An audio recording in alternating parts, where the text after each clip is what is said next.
こいつは楽しめそうだ。 Fighters ready. Engage.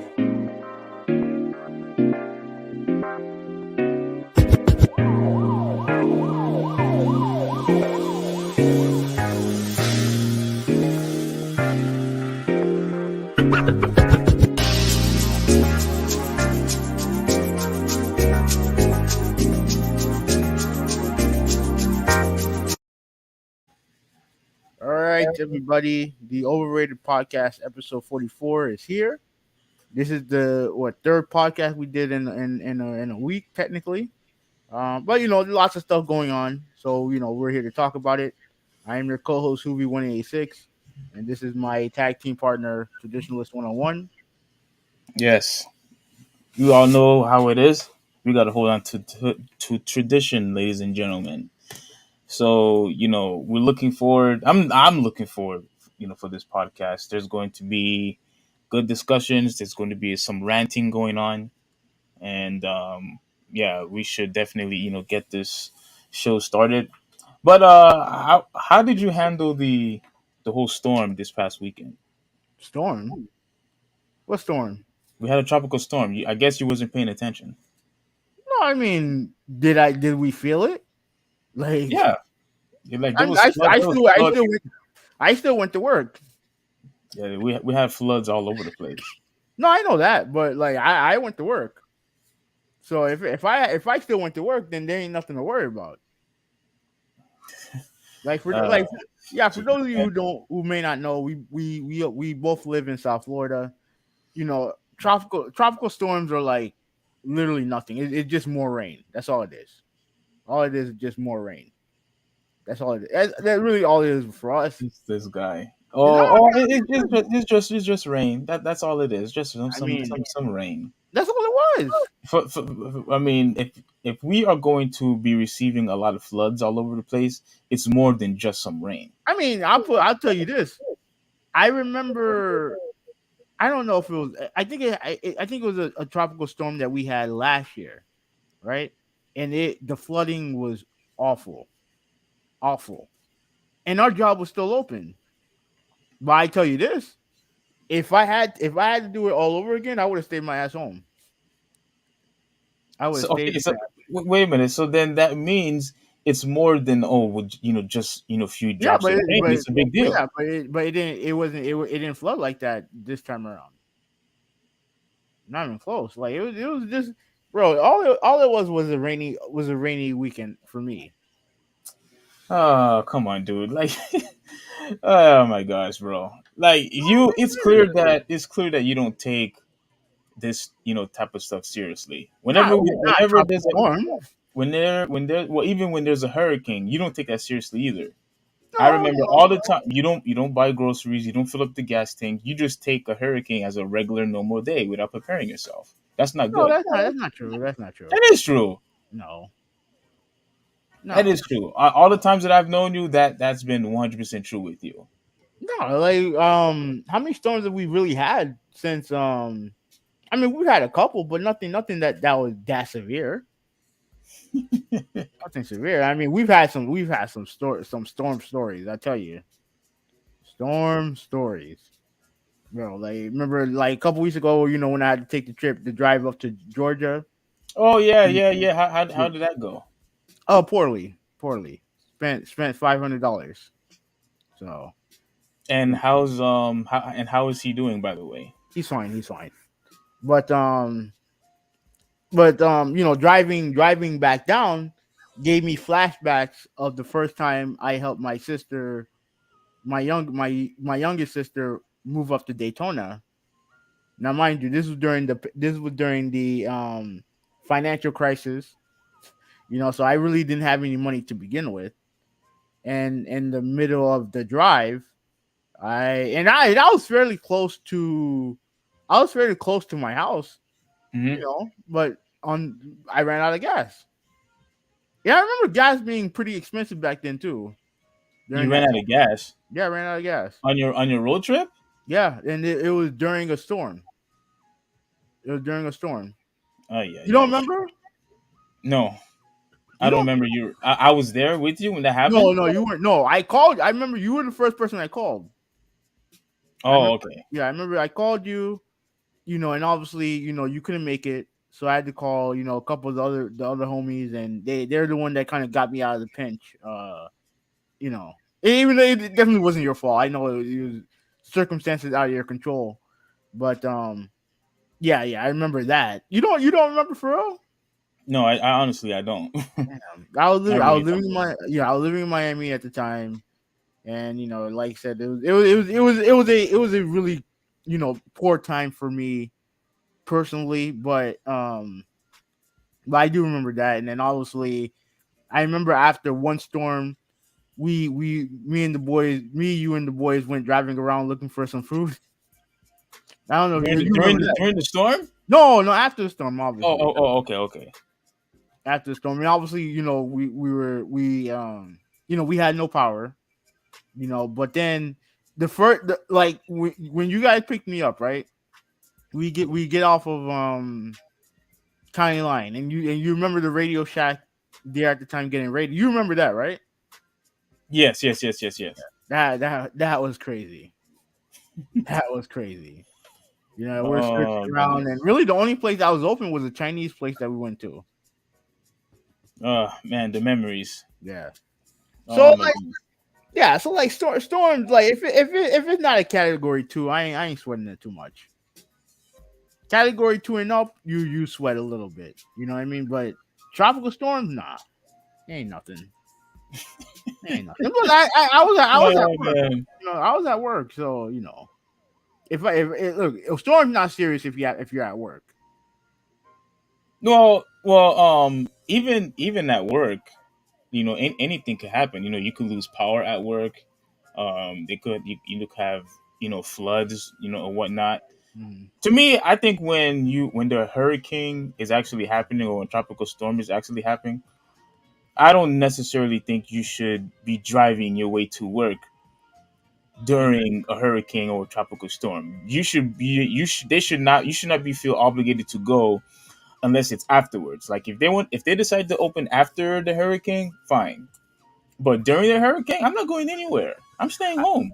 I agree with you, but like where I was at, everything was open, and pretty much all it was just rain showers. That's all it was. All it was rain. So it wasn't that big of a deal. But if we're getting a storm this early, then it's gonna be a very active hurricane season. So prepare for Yeah, that. yeah, And pretty then with much. and then with gas prices being what they are right now, you know, oh man, those gas line those. And you called me crazy when when you were having your you know crazy rant on me for talking about politics. Mhm. They were right. They said that gas prices were gonna go up to like $9 and $10. I think it's around $9-10 in California right now. Yeah, everything is And, more and, expensive over there. and down here is about like five. It's $5 down here now. Yeah, So we're con- considering where we are at. We're lucky. We're lucky. $5 is not lucky, dude. No, I mean compared to 9 in California. $5 is $5 is not lucky. It's I but get pissed off. I see why people are riding their bikes more. It's just too insane. It's too much. yeah, trust me. Trust me. As someone who used to ride a bike all the time, it gets old fast. But Yes. but if you want to say gas money, then there you go. You want to say money, there you go. So all right. So before we get started with the podcast proper, right? You have a little rant that you want to go on, right? And this is based off of a video that should be coming out this week, right? Yes. Okay. Now, go. The floor is yours. There you go. Yeah. I warned the boys about this too in the chat. So, You warned. You warned who? uh, Who did you warn? the people I know in the chat. And WhatsApp? Yeah, I don't understand why you would warn them for. Everybody already knows what my stance is when it comes to this type of stuff. yeah, they do. But yeah, they love hearing you go on these rants and stuff like that. So, I mean, I gave you the Are floor, you are you being sarcastic? huh? Are you being sarcastic? a little bit, but So no, they're not happy when I make these rants. They get annoyed when I make these rants, and if they don't like it, tough. That's how I feel, and that's what I'm going to continue to do when it comes to this disgusting stuff. You know what I mean? all right, well, go ahead, tell people what you're talking about.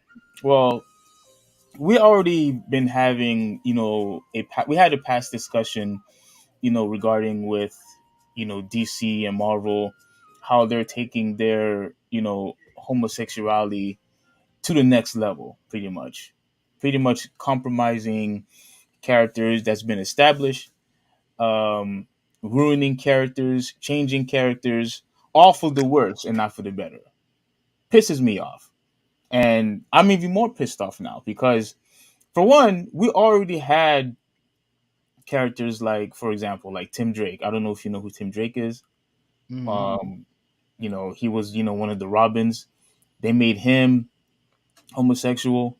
Mm-hmm. Harley Quinn, along with Poison Ivy, and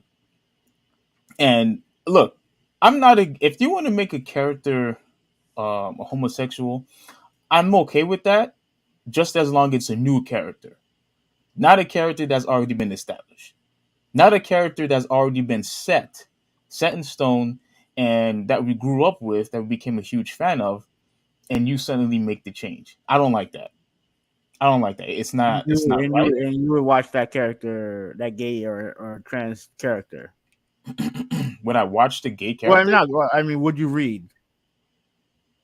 yeah, I'm not really interested because Batwoman, she's a gay character along with Huntress. I don't even know if you're familiar with those two, but they're gay characters. Currently, they're fairly new characters, and they became homosexuality from Jump Street. I'm okay with that, Oh, all right. but We had a comment. Oh, my bad. My bad. Loyalty Parker, Cali. That's the only state that's high. I wonder why it's that high there. Everything's expensive over there. Everything, everything's expensive over there. From what I can tell.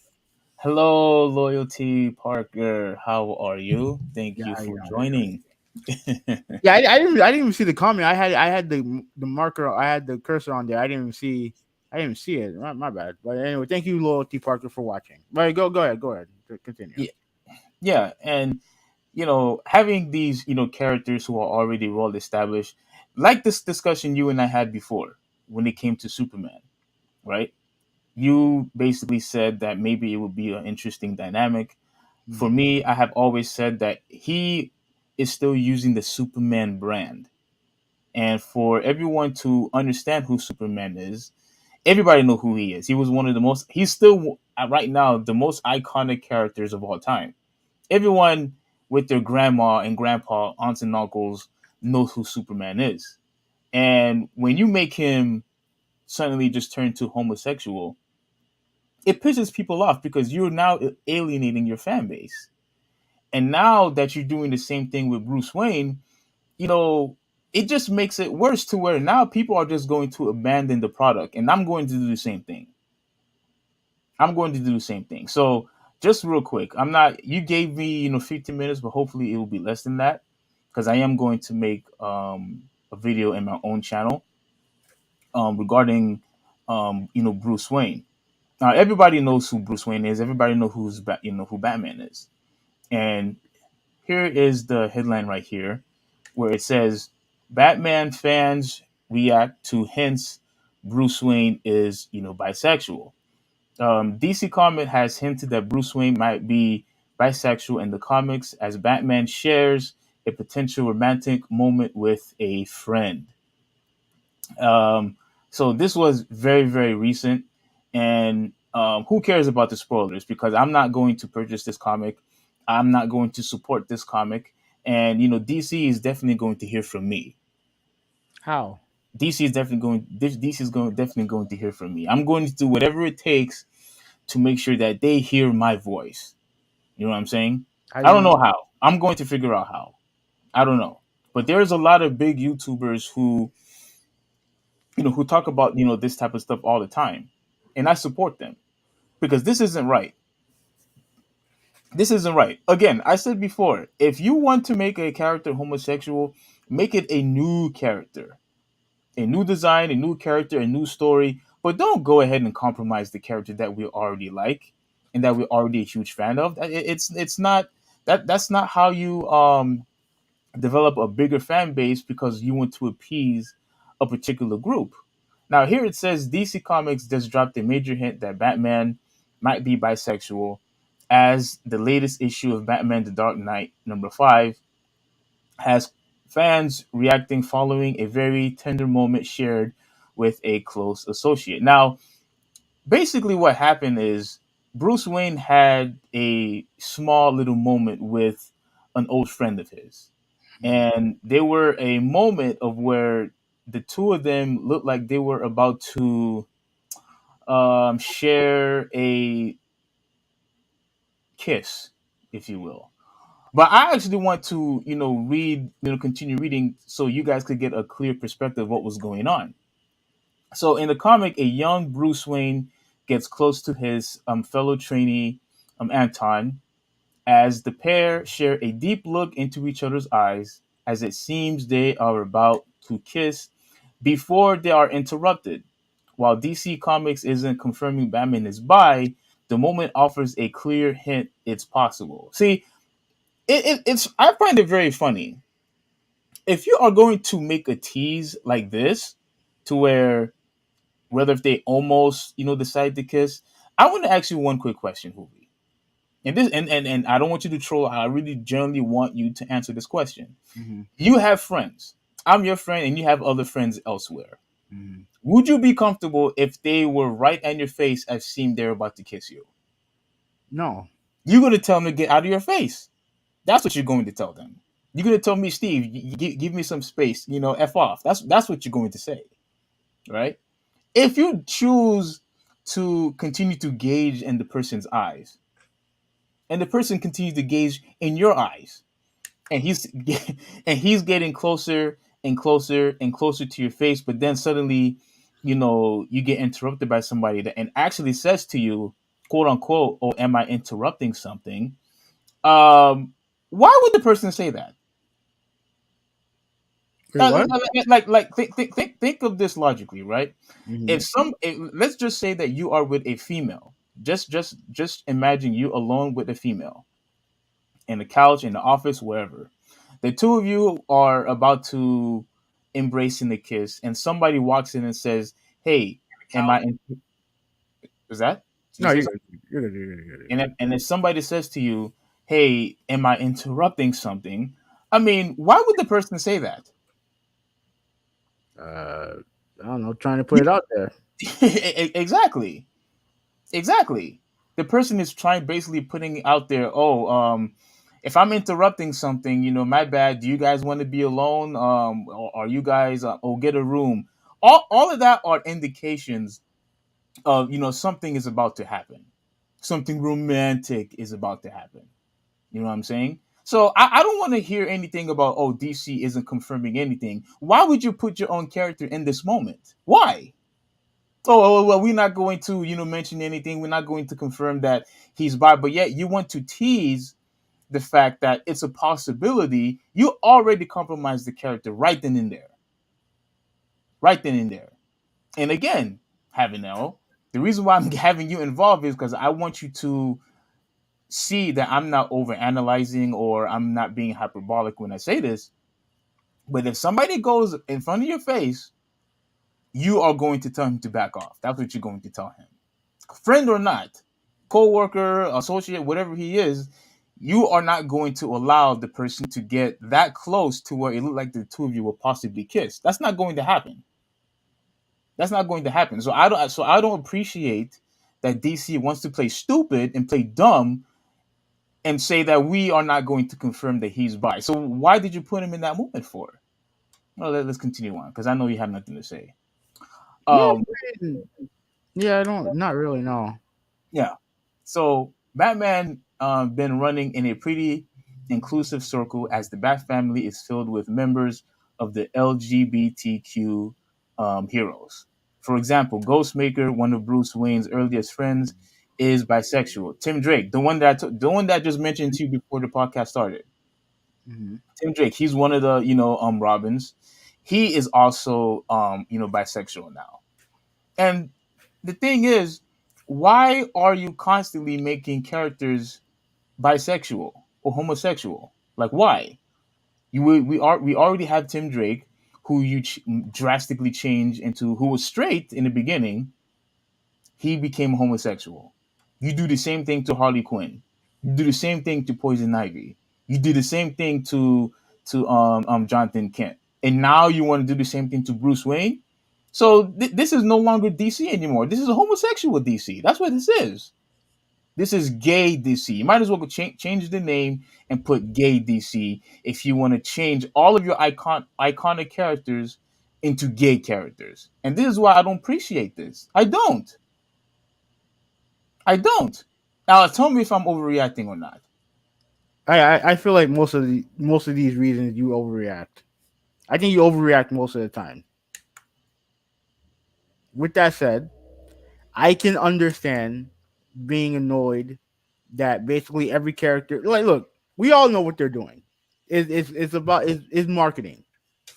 That's what this is. They're trying to market to the LGBTQ community, right? Because they know DC and Marvel knows that people like you will be like, oh, I'm not buying comics. I ain't doing this. I ain't doing that no more.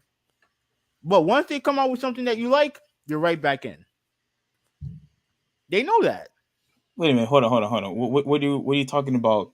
What do you mean by that? Please explain. It's No, obvious.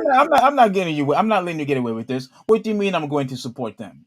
You're going to support if they give you something that you like. You're just going to go back into their arms and be like, all right, thank you guys for giving me what I want, and then we're good.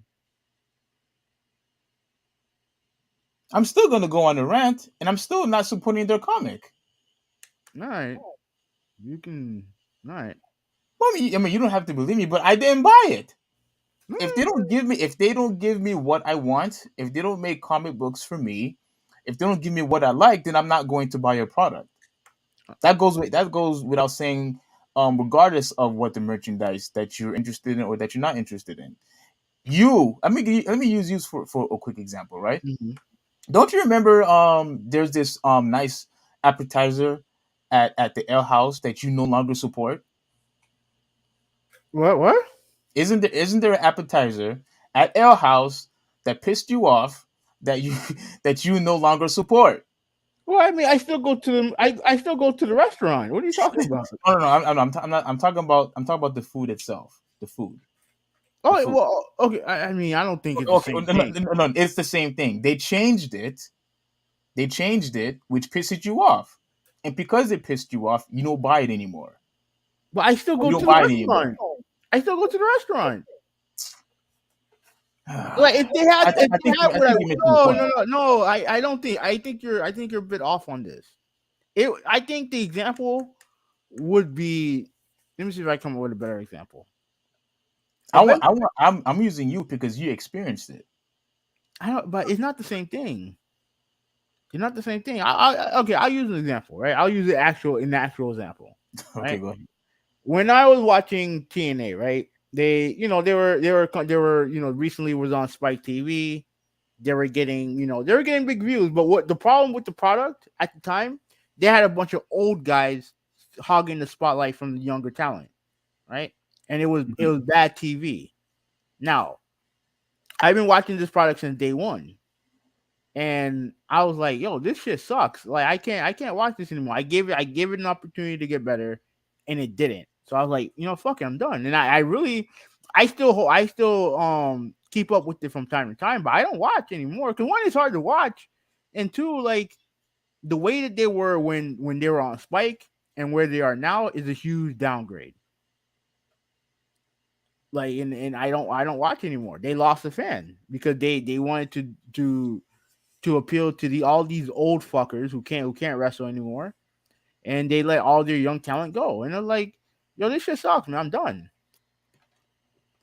I mean, And you stop watching completely, right? yeah, I did. Yeah, I did. I just stopped watching because it was just sad to watch. It was sad to watch. Hmm. No, okay. So like I said before, here it says, meanwhile, Harley Quinn is also bisexual. Now, remember, having I mentioned this also. I mentioned this also about Harley Quinn. Mhm. You know, as she famously been with both men and women, with her main love interest being the villain, Poison Ivy. So, by But default, with her, let's be real with her. Like the man that she was with, Joker, that nigga wears makeup. So it kind of makes sense. that's not makeup. Just so you know. I mean, there's iterations of the Joker that wears makeup. Mm, no, remember he fell in the um in the acid, which basically ate up his skin, and that's why he looks like that. It's not makeup. Okay. It's not makeup. So you're wrong with that regard. All But right. now DC hints that Bruce Wayne could be bisexual in a new comic. Now I'm not going to read every single one of this. I just basically want to show you the picture here of what the beginning of the paragraph was talking about. So as you look how close they are. Mm-hmm. I actually want you to look really, really, really close. They're gazing into each other's eyes. This dude is puckering his lips, and they are about to. This doesn't look like two friends are just buddies to me. That's not what it looks like. I mean, they are buddy, but it's not in the type that you're used to. Exactly. And I'm telling you right now, you sir, you would never allow another dude to get close to you, and in your personal space like this. You would not. No, I So wouldn't. exactly. So if DC think we're stupid, they again, this just pisses me off, because don't sit here and tell me like I'm dumb, like I'm some simpleton, saying that, oh, we're not going to confirm that he's bisexual, but yet you're going to put Bruce Wayne in a position like this. All right. So Obviously, this is an indication that he is bi. okay. Well, I mean, it could be an indication that he's just probably just straight up gay. But regardless of that, so you're upset that they're trying to play us as dummies. That's what you're trying to say. That's Wait, what wait, you're wait. upset about. Say it again. They're trying to play you off as a dummy by being ambiguous about his sexuality. That too. Yes. And okay, so you're upset that they have him being bi, and you're also upset that they're not coming out and saying it. Yes. Okay, all right. Let me read a couple comments, and I'll let you continue. Right. So Yeah. Loyalty Parker said, "Being Christian don't make you a homophobic. I don't know where the line is drawn though." Ryan Meadows said maybe the new DC CEO is gay. Um, What? Ryan said, but his name's still Batman or by man or by man. Okay, that's funny. That's funny. That's funny. All right. So Loyalty Parker said, can bats like both? I don't know. Bats are disgusting creatures. I don't know. I don't care what they do. They're disgusting creatures. And Loyalty Parker also asked Steven, when will we have a gay president? That's not going to happen, and I hope it doesn't happen. And I hope it doesn't happen. We already been influenced, by social media with all this gay nonsense. Look what they're happening in the entertainment industry. Look what's happening, Wait, what? to our. No, no, Wait. let me finish. Look what's happening into our comics. Look what's happening, in all the cartoons and all this other stuff. Like it's too much. There Wait. are literally it's one thing to have it on screen, but it's another thing to constantly shove it down our throats for us to accept it. I'm not accepting this. Can I respond to the whole entertainment thing in our Go ahead. entertainment industry? That dude, that the entertainment industry is a safe haven for gay people. That goes without saying. That goes without saying. Right. So that like that It's a goes safe without saying. haven. Yeah. It's a safe. Hollywood. Yeah. Yeah. For the most part, yeah, it is. Ryan Meadows said we need a gay president. Loyalty Parker says I'm waiting for Chris Brown to come out. LOL. I could be wrong, but then hairstyles is suspect. I don't think he's gay. He's just a rapper, man. Like he just Uh, do rap or whatever hell Chris Brown is nowadays. I don't know. And Ryan Meadows said that many rappers take dick. So thank you for the this uh, description, Ryan. yeah. Thanks All for right, sharing, Mister Metals. all By the right, way, so thank you for joining. But go ahead. all right, so I mean, pretty much you is that it, or you still got some more to talk about? Just a couple more. What was it? The Um, past 15 minutes, you know that, right? hmm? The past 15 minutes. um. Anyway, um, okay. Can you see this? Mm-hmm. All right, yeah. So I pretty much now I'm going to also include this into my new video. Um, with more editing, and things like that.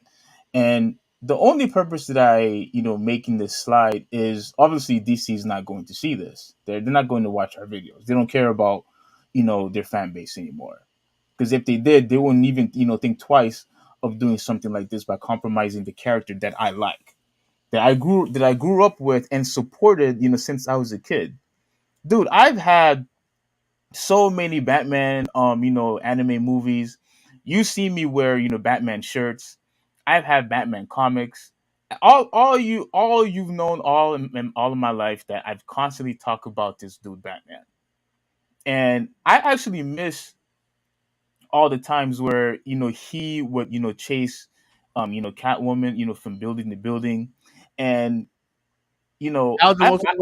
That was the most entertaining thing about Batman. No, no, no. I'm just giving you, as an example of how ridiculous it is for him to suddenly now, be bi or be gay. And look, I'm sick and tired of all these technical definitions. If you are bi, you're gay. Okay. I don't care what other, words people try to use. If you are having relationship with a woman and a man, you're still gay to me. You're gay. All right, you're gay. And for Batman and Catwoman was like one of the most iconic relationships that people have ever seen. This is Mario and Peach. You know what I'm saying? This is Peter Parker and Mary Jane.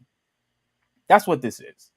You know what I'm saying? This is Mickey Mouse and Minnie Mouse. Like you have two of the most iconic characters who have constantly flirted with each other, who've made love to each other, and all that goes away by making him bi, or all that goes away by making him gay. Like you compromise the whole entire story of what made Batman Batman, especially in his inner circle.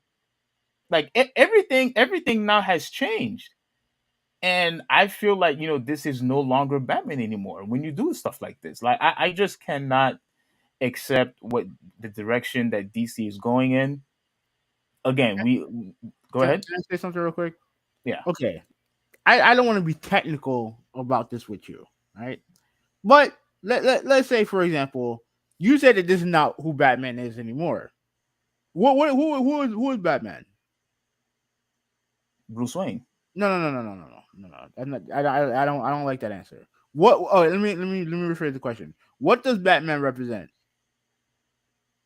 Justice. Okay, and here's the thing. I'm not saying I don't agree with you because I do. Because look, the premise of the Bruce Wayne character, I think there's a big delineation between the two, right?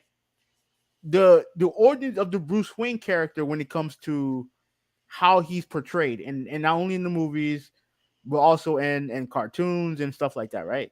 Right. He's always been known as a ladies' man. Now, I'm talking about Bruce Wayne. Now, I'm not talking about Batman. I'm talking about Bruce Wayne. Well, He's always Batman's the been. same way. I mean, that's not what I that's mean, not I what. mean, look who he's kissing right now. That's not Selena Kyle. Just so you know, Okay, okay. that's Batman. That's Talia. Ra's al Ghul's daughter. He had Oh he had yeah, many yeah, he had many relations when he was Bruce Wayne, or when he was Batman. It's been yeah, yeah. consistent. It's been consistent with either identity that he uses. Yeah, he fucked her in the Dark Knight Rises. I know who she is. But here's the thing, right? the difference between what Batman represents and what Bruce Wayne represents are different. Because remember, because mind you, in the like obviously in the lore of Batman, they're two different people, right? Unless there's something in Yes, the like yeah. So you get what you know. especially in the 1990s animated series and the comics. Yeah, two completely different people. The voice Yeah, change yeah, and yeah, yeah, everything else. Yeah. yeah, yeah. So my thing is this. Now, while I agree with you that I do believe that this is unnecessary. Like they're just doing it just to appease to an audience, right? Oh I my know. gosh, you actually agree. Yeah, I I do. can't believe It, no, I'm it hearing don't you it don't say. bother me nowhere near as much Wait, as it bothers you. but wait, hold on. So then you're not a Batman fan neither. You said that you were. You said out of all the DC characters, you Yeah, was a Batman he's fan. my favorite superhero. Period. Then you should be pissed. No, no, I'm not. I'm not pissed. I'm not pissed. Okay, because I'm gonna tell you why. I care about what Batman represents. I don't really care. I don't like. I obviously, I like Bruce Wayne, but I don't care. If, like honestly, even though this portrayal of Bruce Wayne, or at least the one that we're talking about, is obviously not the Bruce Wayne that I grew up on. At the end of the day, I don't care if he's bi or straight. Like if Batman, look, if Batman existed in real life, right, and he saved your life, would you care if he was bi or if he was bi or gay? No, If you I don't. said I not. No, I wouldn't care if he saved my life in real life. Like, if he exists in real life and he saved my life, would I give a shit whether or not he was bi or gay? No, no. I Like still would. you would care. You would be I like, still would. wait. So your first question to him isn't thank you for saving my life. Like, why the fuck you bi? I would ask him afterwards, and then and then all the autographs I'll burn them, and I'll take all the posters and I would burn those too. Wait, but like I'm asking you like as someone who was saved by Batman, you would still burn his stuff for being gay. Yeah, it's a fraud, man. It's a fraud. I feel like I've been bamboozled since childhood. Bamboozled. All right, all right. I'm just saying. Like I said, I'm just trying to understand. Your stance, right? Wait. You said you agree with me. What is there Yeah, to understand? no, yes, I do, but what I'm saying, because look, I wouldn't do it either, because like the portrayal of Batman to me, Batman and Bruce Wayne together is perfect. Thank you. I don't think it needs any type of real changes or anything like that. I don't think it needs to be like whole. I don't think you need to change Batman to have people appeal to who he is. I don't think you do. Correct. You know what I mean? Like if you want to do that to a secondary character, like Drake or whatever. I don't give a shit about Robin. Who cares, right? You don't care. You never cared about Robin? Not really. Not really. Okay. You Right? What? Thanks What? for Ryan Meadows. Thanks for saving me. Why are you gay? Look. Can you go back I to the slide? look to me. I think that when it comes to certain characters, I think there's room for modification. Especially let's say if you want if the old character is not deep enough or something that's just basic, right? 'Cause I feel like Superman to me is a very basic character. He's pretty basic in my opinion. I feel like there's more depth to the Batman character. That's why I don't feel like he needs much changing, Mm-hmm. right? But even if they do, I mean, it's not really something that I really care that much to get upset about. You know what I'm saying? As long at the end of the day, as long as whatever content they're using him in is good, then it's fine. Like I don't really care. No, but Yeah, But uh, I do think that the depthness of the character doesn't need to be altered. That's all. That's all I'm saying. yeah, because once again, you compromise the character. We put our time, our money, and our emotions into the character that you develop for us. It's because of the fans why there's huge relevancy, for Batman right now. It's because of us. And when you decide, to make, a sudden change, what's going to happen is you're going to have die hard, long time fans who's just going to abandon the product completely and no longer support it anymore because you ruined what made this character special. You ruined the character, and it's no different when you have a series or when you have a movie, and when a character has a huge fan base, and then that character gets replaced, and fans no longer support the product. This is no different. If you are going to make Bruce Wayne gay and you're going to change the whole story of who he is as a person, I'm no longer supporting it. I'm no longer going to buy your products. I'm no longer buying your movies. I'm not buying your posters. I'm not buying your comics. All that stuff goes away, and I'm moving on to something else. And you lost a fan, and I guarantee you, a lot of fans feel the exact same way. And like I said before, it's not like I'm saying let's not give characters. If you want to appease the homosexual community, the gay community, you could do that by making new characters, new, like you did with Batwoman and like you did with Huntress. But don't go ahead and do the same thing, with Tim Drake and Superman and Batman. Like hell, Marvel did the exact same thing with Iceman. Suddenly now he's suddenly gay. Like it's too much. This is what I mean by they are shoving this stuff down our throats now. Again, DC should be called Gay DC because now you made Superman gay. You teasing us, with Batman being gay. Poison Ivy is gay. Freaking Tim Drake is gay, and Harley Quinn is gay. Yeah, Like you everybody's gay. what was that? Everybody's gay. Yeah, you basically changing the whole entire DC universe into gay characters. And It's a gay universe. It's literally a gay universe. let me say this. Let me say this. It's literally Fire Island, Gotham. But here's the thing, right? I don't know if you've seen the trailer for that new CW show, Gotham. I think it was called Gotham Knights or whatever. Yes. Oh, you better believe there. I guarantee you, max two of those characters are gay. If you just look at them, you're like, yeah, two of those characters are gay. Yeah. So, I mean, look. Uh-huh. Ultimately, okay, look. Loyalty Parker said, "I don't want to see a movie with a character I've seen many times, specifically Batman being gay. I agree. Make another character and let them be gay." Exactly. Thank you, loyalty partner. You get it. You see, you understand where I'm coming from. You get it. Because even if this happened to you, like if there was a character that you are, that you've been a fan of, and they suddenly, made this character gay or transgender, you're gonna be like, what the hell is this? I'm not supporting this garbage. And it has nothing, to do with gay either. You, I don't know if it was with you, but I argued with someone on Twitter. I don't want a black Batman. I don't want a gay Batman. I don't want a transgender black man. I don't want an alien Batman. I don't want a fat Batman. This is the Batman that I want. And this is the Batman that DC should keep. And if they don't, I'm no longer going to support DC anymore. They've already ruined Superman already. But now that they're going to go after this guy, the guy that's been sustaining, the DC brand, you're going to ruin him. I'm no longer supporting DC. They could kick rocks and go and bankruptcy if all I care. All right. Because I'm done. I would ask you another question, but I don't want this to go any. This has gone along way longer than it should have. So I mean, we can My move on. apologies. My apologies. My It's fine. apologies. But It's fine.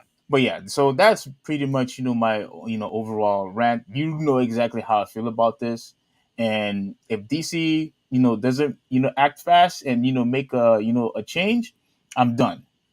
DC needs to make a public apology immediately. That's what they need to do. Yeah, that ain't happening. Especially during Pride Month, that shit ain't happening. Oh man. All right. Anyway, let's get started with the actual podcast. All right. So, all right. Okay, we're gonna talk about this. We're do this real quick. It's not. In my opinion, it's not that big of a deal. Hmm. Warriors Celtics game 2. Warriors won. Pretty much what happened. Oh my bad. Yeah, pretty much what happened was the Warriors pretty much outplayed the Celtics in the third quarter. That's pretty much what happened. So I'm looking at the stats right here. Jason Tatum had 28 points. Jalen Brown had 17. And everyone else did nothing. Al Horford only had 2 points. Um, Marcus Smart 2 points. And yeah, man. Like and then on the Warriors side, let me look at the Warriors stats. Because Hmm. I didn't watch the game while I was at work. Steph Curry again, 29 points. He's right now. He's the leading contender for MVP. Yes, absolutely. So Jordan Poole, 17 points. So you watched the game. So what was your analysis on the game, real quick? You didn't watch the game? No, I was at work. Oh, that's right. That's right. That's right. He was at work. This basically once again solidifies what I said about Steph Curry from the get go. Now, I didn't know who to choose between him and Giannis, but I've been consistently since day one. Yeah, it's either him or Giannis that's the best player in the league. Dude, go ahead. Well, no, go ahead. Continue. As I was watching the game, and Steph Curry, is shooting his threes, dude. I saw, dude. If you pay attention to the Boston Celtics players, they felt complete distraught every time that dude made a three. Every time that dude made a three, like it was literally nothing that team could do defensively to stop Steph Curry. Nothing. Remember, Klay Thompson didn't have a good game at all. That dude was missing easy layups, throughout the whole entire game. Easy layups. And Steph Curry was just the guy who basically just took over the whole entire game. From start to finish, that dude was destroying Boston by himself. Now, other guys, obviously, partake, in the game as well. But every single time that dude shot a three, you saw a Boston player, put his head down like as if, his life was over. And that's what I was trying to tell you from the beginning. Every time when Steph Curry is on fire, there's literally nothing that you could do. Nothing. If the guy is shooting from half court and you're double teaming him, you're trying to be extra physical with him, and he yet still shoots threes constantly. What else can you do? There's absolutely nothing that you could do. Like for you to be able to dismantle a team on a consistent basis to the first quarter to the fourth quarter, he has to be put in as one of the best players in the league. You have to because he's dominating the league again since 2000 what since 2015 16. He's been dominating the league with his shooting ability, with his dribbling, with his ball handling, and finishing at the rim. And now he's taking. I never see him take so many long jumpers for a while, like shooting twos. Like he would shoot a couple here or there, but he's constantly improving his game inside and outside. Well, I mean, that's the shot that they're going to give him because they don't want him killing him from three. Hmm. So they're going to try to give him. They're going to try. You're going to kill us from two, from mid range.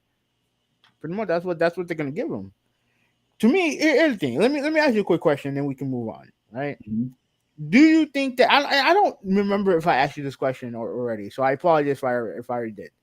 Does Steph Curry needs to win Finals MVP to solidify his legacy? Yes. I don't think he does. Everyone knows he's the greatest 3-point shooter of all time. Obviously, it would help his legacy, but I don't think it would hurt it. I think it would give him a huge boost in his legacy. I do believe that. Yeah, I do too. I do too. But like, let's say if they lose, does that hurt his legacy? Oh, if he loses, Yeah. no, I don't. Yeah, because if he loses, he's not winning. He's not winning Finals MVP. Yeah, But obviously, yeah. let's say if he loses the game, and you know how it's gonna be, he's going to get one way or another. He's going to get blamed for it. Yeah. And then you obviously have the whole stuff with Draymond and Kevin Durant and all that bullshit going on. Like, if he don't win this finals, then ultimately and I know that he won a championship without KD already. I know that. But a lot of people seem to be hung up on the fact that he never won a finals MVP.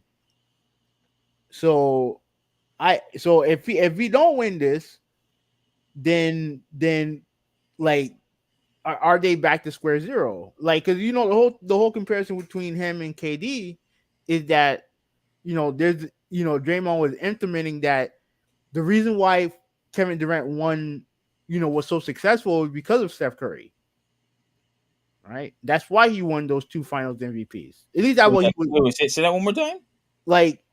The back and forth that Draymond and Kevin Durant were having, right? And it wasn't. I don't think it was nothing malicious or nothing like that. But Draymond was pretty much saying that Steph Curry, when it comes to like, he's the most important factor on the team, and I agree with him there. And I guess he was kind of talking about how he doesn't need to be Finals MVP to be the best player, and that the reason why Durant was so successful in Golden State was because they were concentrating on Curry. And I think Tyronn Lue even said it in the series that they were going to give Kevin whatever he wanted. Their goal was to stop Steph Curry. That's pretty much what Ty Lue said. Yeah. But if he can't win the championship without Kevin Durant, at least can't. Well, he already did. Yeah, I know. Yeah, I know. But he didn't win Finals MVP that year either. It was Iguodala, which he got robbed. I mean, you can say that, but I thought I thought Iguodala was the biggest difference maker. But I can see, Steph Curry winning Finals MVP. But the series changed when Iguodala went into the starting lineup. Mm-hmm.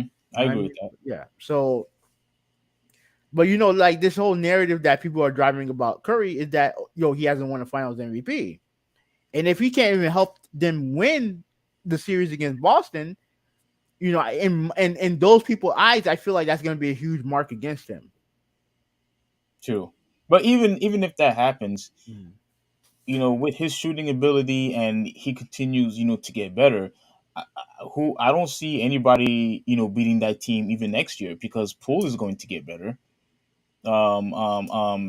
Peyton, he's going to, continue to get better. So I really don't see how his window is going to close, even if he loses. I think he's going to be able to go to the finals again next year. I mean, maybe I don't know, but he's just dominating the league. Just way too much. Like you said, we're never going to see something like this ever again. Because as much as great of a shooter Klay Thompson is and Damian Lillard is, we're never going to see this type of shooting ability from any other person ever again. I mean, I just don't see it. Yeah, I can understand that, but it just, to me, I just feel like if we don't win this series, there's going to be a lot of people going to be looking to blame Steph Curry. And then if Kevin Durant next year, if the Nets can get their shit together and they make it to the finals and he wins, then the narrative's going to flip to Steph Curry needs Kevin Durant to win another ring. That's what I think is going to happen. Now, let me ask you this question, then we can move on. Mm-hmm. If Steph Curry does win, will you finally put him as the number one guy and say he's the best player in the league if he wins? I mean, if he wins finals, if he's being dominant, it's hard to make an argument that he's not. It's hard to make an argument that he's not, because he's going to be the best player on the best team, and right now he's been the best player through the first two games. Yes, you've been the best. You've been the best player through the first two games. So, yeah, I mean, I would have no arguments against it. Oh, good, excellent. Okay, that's all I wanted to know. Okay, we're good. Game 3 isn't it tomorrow or is it Wednesday? Yeah, it's tomorrow. Okay, so I mean, you guys can look forward to that. I'm going to be at work, so yeah, I'm going to be at work too. But we have a TV that let us watch the game, so I'm good. I could watch the game while I'm at work, so we're fine. Oh, Kenley says Wednesday. What time Wednesday? Do you know exactly? 9 o'clock. 9 o'clock. If it's weekdays, is 9 o'clock. Wait, are you sure? But we're in the East. Yeah, that don't matter. Like the only time that it starts at 8:30 is on Sunday. But every finals game starts at 9. That's weird because I thought it starts like around like 9 or 10 when it's in the West Coast. No. And then it goes like an hour too early when it's in the East side. Okay. Nah. Okay. But McKenna's saying it's Wednesday, so yeah. All right. Well, I mean, this topic is you talking about LeBron James. um, I'm surprised you have nothing. You don't have anything interesting to say. Regarding that. I'm surprised. No, not really. Like, I mean, it's not. It's to be honest with you, it's not that surprising. All right. Well, I really have to say something, about this, and I want to say that I am definitely proud, of LeBron James, even though you constantly call me, a LeBron, hater. Which you You are. know, no, no, no. I'm not, a LeBron James hater. I honestly think that he has done, very good work, off the field. I mean, off the, outside the basketball court, Mhm. and I hope he continues to do so. And this is definitely, an inspiration, and is absolutely a way for other people to follow suit and follow what LeBron James did. So pretty much what I'm talking about here is LeBron James. Once again, congratulations to him. Let me share this real quick. He has finally reached the 1%, and he is now worth $1 billion. Billion with the B. This dude is officially a billionaire. So as you can see the headlines here, LeBron James become the NBA first active player worth 1 billion per Forbes. Now, there is one other person who was in the NBA that is a billionaire. I'm pretty sure you know who it is, right? It's either Jordan or Magic. It's Jordan. Okay. Yeah, it's Jordan. Magic. He's actually close. I think he's around. I think it's like between 650 million to 700 million. So He has a whole bunch. He has a whole bunch of stuff in not only in sports, but he has businesses in LA also. yeah, yeah, yeah. So he's like right there. I'm pretty sure in just a few more years he'll also be in the $1 billion club. So he's like right there. He's really, really, really close.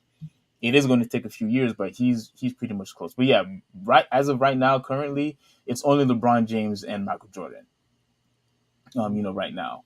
But here it says, LeBron James has become the first active NBA player to have a net worth of 1 billion, according to Forbes. The Los Angeles Lakers megastar, a four-time NBA champion in the league's number two career score, made 121.2 million from May 2021 to May 2022 in on-court salary and off-court earnings, according to Forbes. The total trailed only that the Lionel Messi. No, Messi, Messi or Messi, Messi. Messi, right? Okay, Mhm. who made 130 million on Forbes' highest paid athletes list. Um, like okay, there's has currently, like I said, there's LeBron James and there's Michael Jordan, who's in the $1 billion club. Mhm. The fact that they are African Americans, people are going to give them credit for that. And what a lot of people are so impressed by is that when Michael Jordan officially became a billionaire, that was probably a decade after he retired, Mhm. because he officially became a billionaire. I think it was in 2016, 2014 or 2016. One of those two numbers. I'm not 100% sure, but the last time I looked, I think it was 2016, which Mhm. is still far impressive. But for the fact that LeBron James is able to be a billionaire while he's still playing, Well, yeah. there's a couple things that go in LeBron James' favor, right? Hmm. And the most important one is the salary. Is salary. The salaries in the sport has exploded since Jordan was in the league. I think Jordan last year, I think he made $33 million, Hmm. and I don't think LeBron has made that much in his career, but he's had more, but he's made more on court than Jordan did, Yeah. and that's just the nature of the sport, of the salaries exploding over the years. So yeah, but Oh, okay. Yeah, and because by Jordan owning the Charlotte Hornets. And I think he has around like 80% ownership stake on that team. mhm. I don't 100% quote me on that, but I think is around the 80 percentile, when it comes to, Jordan. So that dude is already set because he's around like 1.7 or close to, 2 billion and currently right now, Mhm. which, is far impressive. And I'm trying to think. With the exception of Magic Johnson, there's really isn't anybody else that, that comes close, coming to the, $1 billion club. Because when I look at other guys like, oh no, no, I'm wrong. You know what, I'm wrong. There was another guy that was very very close. I'm pretty sure you won't be surprised. But if Kobe Bryant was alive today, he would have Oh, been around, 600 million right now if he was alive today. yeah, that's true. That's true. Yeah. So he was another one that would have been really close, along with Magic Johnson, to also join in with LeBron James and Michael Jordan. Now, you said you don't have any thoughts about this. No, nothing major. Nothing major. Cause I'm not that surprised because he has a whole bunch of stuff going on outside the sport. Obviously, Hmm. he makes good money playing basketball, but he makes a ton of money outside of it. You know, he has a movie. I don't know. He probably had like a production studio or some bullshit like that. That's the main reason why he went to LA in the first place. So, This guy said BS. Look, once again, you could call me a hater, mhm. but I've always said if it's about politics, I don't want anything to hear what he has to say with his ridiculous babble when it comes to politics. But if it's about basketball, if it's about business, if it's about leadership, if it's about health, wealth, I'm all ears. I'll gladly listen to what he has to say on in that regard. But when it comes to politics, no, I don't want to hear anything from LeBron James. He doesn't know anything about politics. Everything else that I mentioned, I would gladly hear what he has to say, and hopefully, he will continue to make more money by having book deals, when it comes to health or wealth or whatever it is, so that he can continue to make more money and obviously make more products for us. Because dude, I want to know how he was able to manage to make so much money like that in just what in what 20 years. Or has he been in the league for 20 years yet? uh, almost, almost. That's Almost. crazy too. Yeah, that's That's that crazy. that that that's insane. So, but just to end this, it says here more than 500 million from cash investments. That's my goodness, a $500 million from cash and investments, along with Spring Hill. James made money from sales of Beats by Dr. Dre in 2014 and has share in fitness company Beachbody. 90 million from Fenway Sports Group. James was at one time a minority owner of Liverpool. He exchanged that for an estimated 1% ownership stake in Fenway Sports Group. The group owns Liverpool, Fenway Park, the Boston. Oh yeah, I forgot about this one. The Boston Red Sox, Hmm. Boston Red Sox, and half the Rouge Fenway Racing recently agreed to spend 900 million. My goodness, man! Like look at all this money that we're talking about here. Like all look at this money. Agreed to spend 900 million to purchase the Pittsburgh Penguins, about 80 million in real estate holding, including a 10 million mansion in Arkin, Ohio, and two homes in Los Angeles area, which James paid a combined of 59.75 million. So this dude, unlike all these other players who go broke, like Dennis Rodman, like Allen Iverson, like Terrell Springwell, all these guys who made millions upon millions of dollars end up broke. But this dude, LeBron James, what he does, he invests his money. He invests his money, which what I can constantly, appreciate because he knows that once he retires, he's no longer going to make NBA money anymore. So what did he do? As soon as he makes his money, he invests in real estate. He invests in businesses. That's how you Well, continue to go ahead. some guys invest and they get screwed over. I know that's happened to a couple of football players in the past. So I understand that, but they do have classes for athletes to be better about that. But like I said, man, some guys don't. First of all, I don't think they were making the type of money that LeBron was making. But even still, like I think who said this? I think Chris Rock said this, right? Hmm. And he's right. There's a difference between Shaq and the NBA owner, right? Shaq is rich, the owner is wealthy, right? Like you can Hmm. lose you like with Shaq wealth, you can lose that on a bad week in Vegas, right? Yeah. Wealth is generational. And what LeBron James have right now is generational wealth. That's what he has right now. Hmm. And there's a big difference between wealth and just having a bunch of money. You know what I mean? And Yeah. people need to realize that. So, but yeah, but I mean, like I said, props to him. You know, he deserves it. You know, in my opinion, one of the greatest basketball players of all time, and a very smart businessman, and someone who, you know, despite what you say about his politics, someone who's not afraid to at least speak on stuff. Like, you know, that's one of the biggest criticisms of Michael Jordan. Michael Jordan didn't have an opinion on anything. All he cared about was just playing basketball, which is fine. Which is You fine. you you But you making it seem that it's not fine. no. I'm not. Which is fine. But like when you look at someone who had the guts to say some of the stuff that he said, even if he's wrong, like at least he had the temerity to at least speak on topics that matter to people. Wait. So it sounds like what you're saying that Michael Jordan should have said something. No. Like, but he didn't have an opinion on anything. He didn't really have an opinion on anything, and that alienated a lot of people. According to a lot of people, he all he cared about was shoe sales. That's all he cared about. What's wrong with that? Like Nike is what he invested in, and that's what helps him or contributed of him becoming a billionaire too. Yeah, but he could have done all that. He could have still done all that and still made the money that he made. LeBron does that and still makes the money that he makes.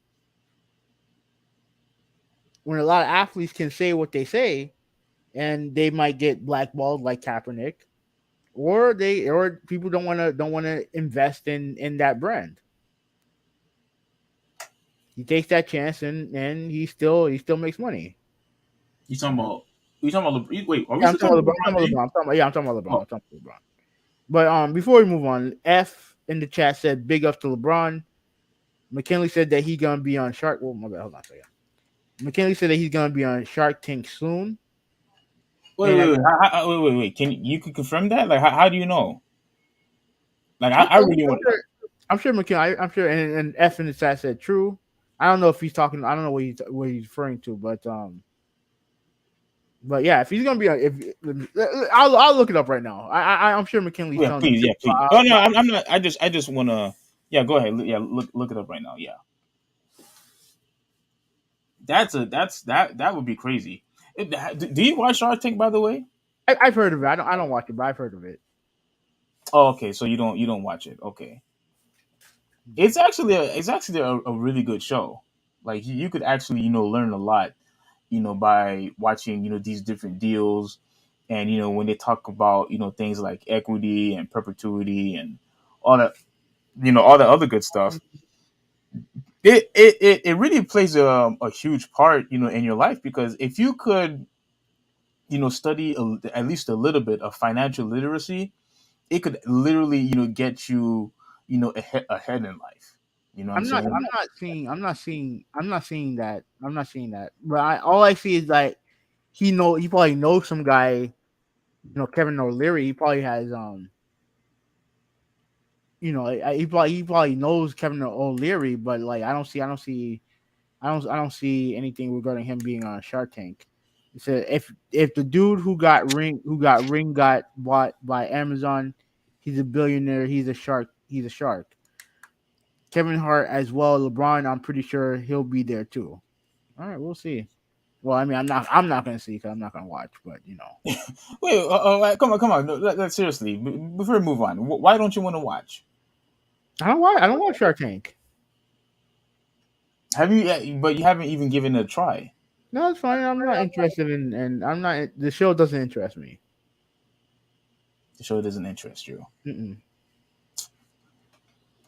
Well, I mean, I guess we could, move. I guess we could, move on. But before we do, I really, want to see how he will perform, from here on in. And the reason why I say that is because the one thing that I did not like about LeBron James, even in the court, was that I always felt that he was, a very prideful person. And I'm not saying that he's going to pull the I'm not saying he's going to pull the what's his name, Antonio Brown route. I don't think he's going to do that. But I do want him to, be more humble and show, humility, even though he is not officially a billionaire. You know what I'm saying? Like I don't want, his money to, make him feel hard headed or get in the way of continue to show, humility, on display. Like I don't want that to make him be all prideful or think that he's above everybody or superior to everyone just because, he's officially, a billionaire now. That's the I don't only think thing. I don't think that's gonna happen. Well, I say that only because of all the hate that people been giving LeBron James. Yeah, Um, dude been dealing with hate his entire life. Ever since he became a public figure, he's been dealing with hate. Like he'll be fine. Like for a guy who's been in the spotlight since he was 18, or even before that, when he was 17. mhm. You know what I mean? Like he's for a guy who's been in the spotlight for that long, who makes the money, who's always in the headlines, who always has a microscope on him at all times. He's a fairly he comes off as a fairly normal person with all those circumstances. So I'm sure he'll be fine. I ain't worried about LeBron James. Well, well, I mean, I'm not worried about, LeBron James either. But don't you remember how people were saying things like, LeBron making it seems like he's above us.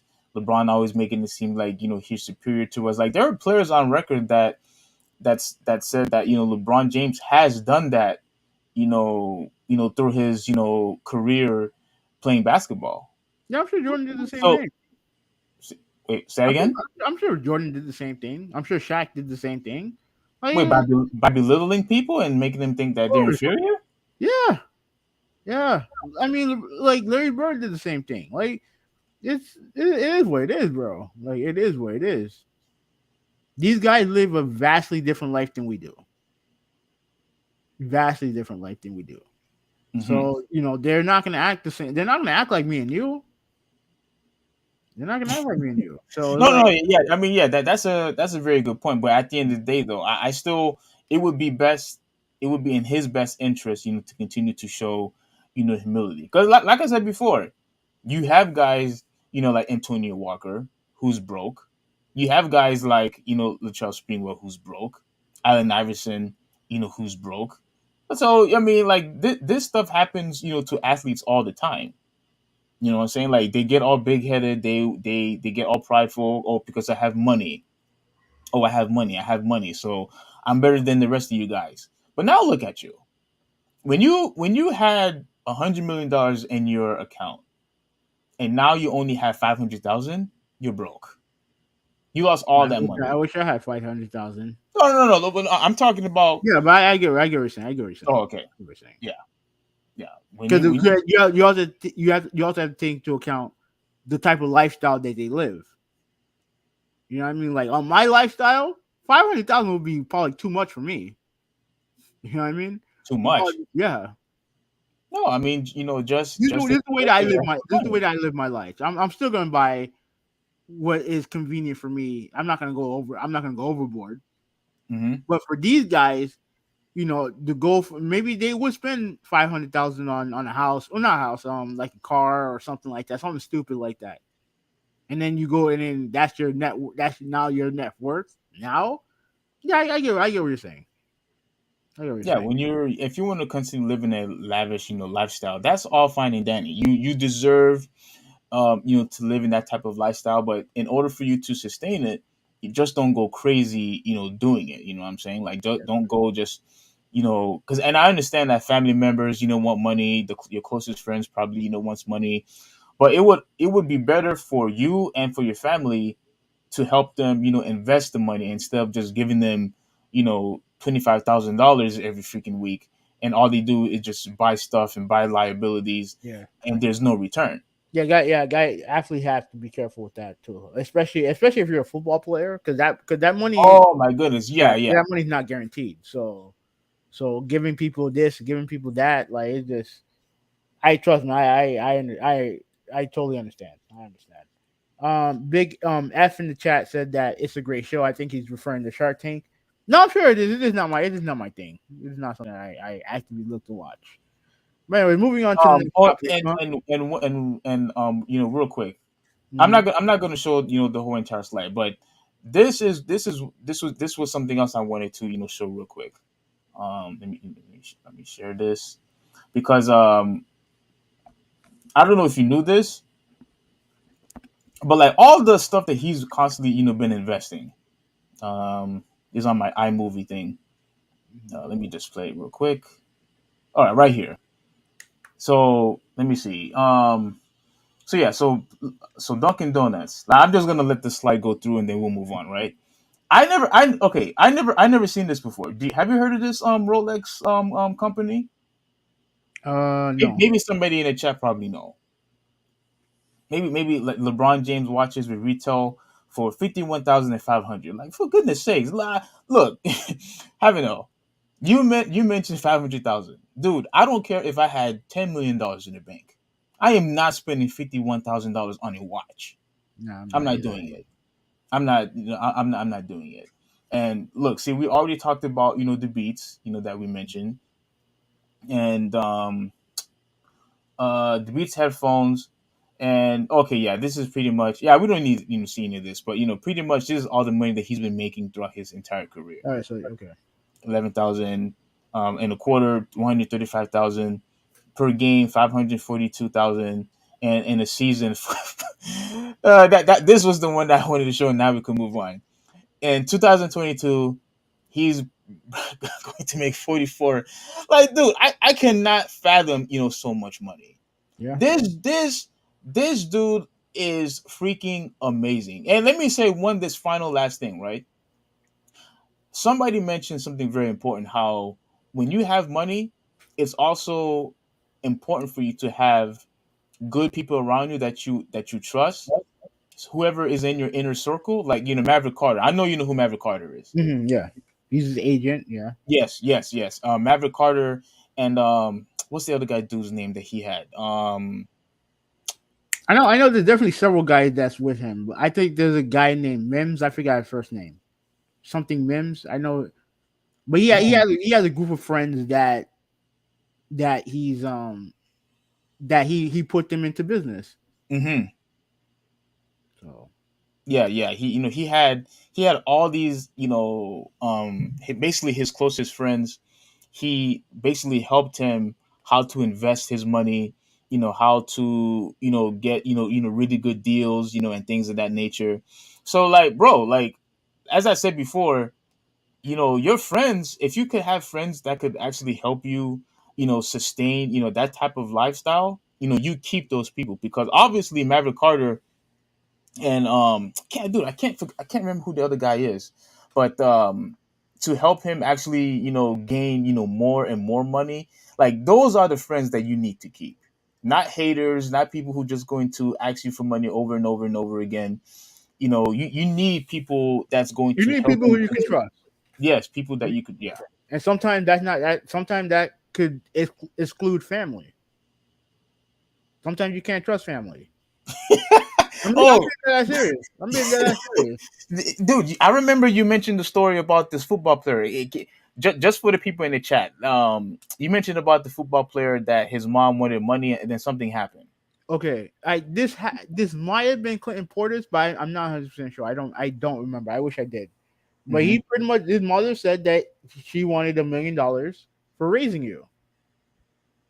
So she put a price on raising her son, something that was your obligation as Yes, yes, your yes. obligation as a mother to raise, do at the very least raise the kid. And pretty much he gave her the money and said, hey, don't come back here anymore. And Oof. I don't know if they ever talked or whatever, but yeah, it was crazy. The person I think it was Clinton Portis. Mm-hmm. Like, and I was just talking to someone in the other chat, and they were saying you gotta be careful with it, like when they get money stolen. Athletes get money stolen from them all the time. Yes, yes, that too. From Yes, that too. and not just from family or whatever, from investors. If you partner up with the wrong investment group, or a group that is supposed to be watching your money, you definitely have to be careful with that too. Definitely, Absolutely, definitely. absolutely. Oh, okay. I remember the other guy. Rich Paul. Yeah, I think you Rich said in the Paul. chat. Yeah, Maverick Carter. Oh yeah, yeah, yeah. oh, somebody said, who said in the chat? F in the chat. Okay, okay, okay. All right, yeah, yeah, yes, And yeah. Appreciate you. wait, who's the agent? Is it Rich Paul or Maverick Carter? I think it's Rich Paul. Rich Yeah, Paul. yeah, yeah. I think it's yeah, Rich Paul is the agent. I think Maverick Carter is just his. I guess it's just part of his marketing team or whatever. yeah, Okay. yeah. And I remember someone had said, this person said to me that if you want, many, people where you want to build relationships, you obviously have to surround yourself with the people who are masters or experts, at what they do. Yeah. So, guys who are, financial advisors, guys who knows how to make money, surround people who makes money. If you, care about, being athletic, or you care about, health, surround yourself with people who are healthy. You know what I'm saying? Like, if you want people who's good at, with computers, or, IT, surround yourself with people who are tech savvy. And, LeBron James did the exact same thing when it came to his wealth. He surrounded himself with people, like you said, who he trusts and who will guide him into the right direction. And because of that, he's now a billionaire. So kudos, to LeBron James. He deserved all this acclaim. And, I continue hope that he goes, becoming, making 2 billion, double his money, triple his money. And I hope he owns an NBA team, or I hope he owns an NFL team. That That's definitely what, that definitely something that I guarantee you he's gonna be an owner within the next 10 years. for which organization. To me, I think if I had to pick, I lean more towards football, Hmm. because football don't have any owners. They don't have any black owners. Every one of them is Yeah, white except for Shad Khan, and he's Indian of middle. I don't know where he's from, but he's not white. But he's not white. yeah. So, All right. all right, moving on. Okay, this topic is we both want to talk about this, right? And I was actually going to point this out to you until you beat me to the punch. So we can do this. We can share this article together if you want. Yeah. But, I'll have the article right here. Let me get to it. Talking about of all team, the Tampa Bay Rays, right? Oh The man, team, the this, team. this is this is going to be really good. Okay, so 5 Tampa Bay Rays players declined to wear LGBTQ logo on the uniform during Pride Night celebration. Yeah. And obviously, there's the look of this had the LGBTQ, the rainbow colors on the thing and on the logo, right? On the hat and the logo, right? 5 players on Tampa Bay Rays roster opted not to wear a patch the team added to its uniform intended to celebrate Pride Month and Saturday 3-2 loss to the Chicago White Sox during the team's 16th annual Pride Night celebration. Rays caps and uniforms had logos colored in the style of modern LGBTQ pride flag, but not everyone in the clubhouse chose to participate. Um, okay, so you got that. Pitchers Jason Adams, Jalen Beeks, Brooks Riley, Jeffrey Springs, and Ryan Thompson were among the players who did not wear the patch on their uniform and chose to wear the team's standard caps for the June 4th home game. Adam was selected as the organization to speak on behalf of the players, who opted out and called it a faith-based decision, and that the decision wasn't judgmental per the Times. Yeah. All right, so this is who is it? It is Adam speaking right now, right? So it's a hard decision because ultimately we all said what we want. We want is them to know all are welcome and loved here. But when we put it on our bodies, I think a lot of guys decided that it's just a lifestyle that maybe not that they look down or anything or anybody or think differently. It's just that maybe we don't want to encourage it if we believe in Jesus, who's encouraged us to live a lifestyle that would abstain from that behavior, just like Jesus encourages me as a heterosexual male to abstain from sex outside of the confines of marriage is no different. Um, Manager Kevin Cash said the player's decision not to wear the pride cap and patches, which the team described as something players could choose to opt into, didn't create any division in the clubhouse. I think what it has created is like what you've heard, a lot of conversation and valuing of different perspectives inside the clubhouse, but really and appreciating the community that we're trying to support here. Cash said. Now, you want to go? You want to go, or you want me to go? I want you to go first. Okay, I don't have a problem with what they did. Hmm. I don't have a problem with what they did. I think what these guys showed. Now, again, do I? Is it something that I would that I like? Again, it is what it is. But at the very least, they explained their position. They talked to their team. They had a discussion, and they chose to opt out. They didn't try to make a big stink out of it. They didn't try to run to the nearest Fox News cameras or whatever bullshit that you would do that salivate that makes the right wingers have erections, right? They decided to do the adult thing. They talked to the team and they had a discussion over it. That's the Yes. adult. That's the adult thing to do. All right. Like again, you can, and I know there's gonna be some people in the LGBTQ community who are gonna be upset about it, and that's fine. You can be upset about it all you want. The facts are is that the team is celebrating Pride Night for you. They're giving you a celebration. Now you have to understand not everybody's going to be okay with that. Yes. And as long as they're not denigrating you, you'll be fine.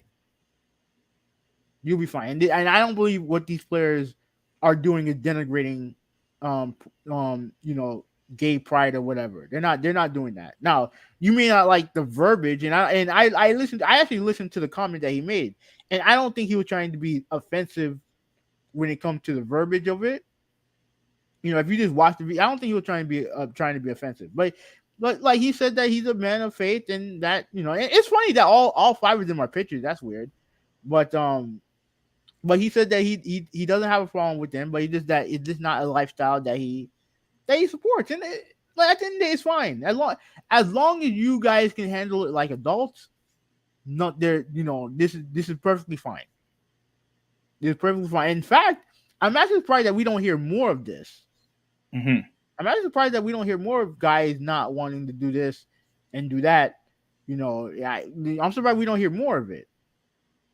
So, like, my overall point is that it really isn't a big deal. It really isn't. You And I, you and don't I, have no, go ahead. no you no. So you don't have a problem with what they did whatsoever. No, I don't. No, I don't. Because they handled it like adults. Now, I will say this: if you guys talk about we believe in God and all the other shit, don't get caught cheating on your wives. Don't get caught doing something stupid because they're gonna come after you, and they're gonna bring this up. But with that said, I don't have a problem with what they did. Okay. Now, all right. I have a few things to say. Mm-hmm. Now, clearly, the purpose of this is that they want to celebrate, Pride Month, Mm-hmm. right? That's obviously a given. Yeah, And I can't. and all companies do this type of thing, right? Like it's Yeah, it's a was corporate, it? it's a corporate thing to do. I don't want to get political, but what wasn't it? Wasn't it that Bill Clinton had started that whole thing? I don't know. I really don't know because I heard that it was something that Ronald Reagan was very open about when it comes to celebrating gay people. Because ironically enough, Ronald Reagan has a son who's gay. Hmm.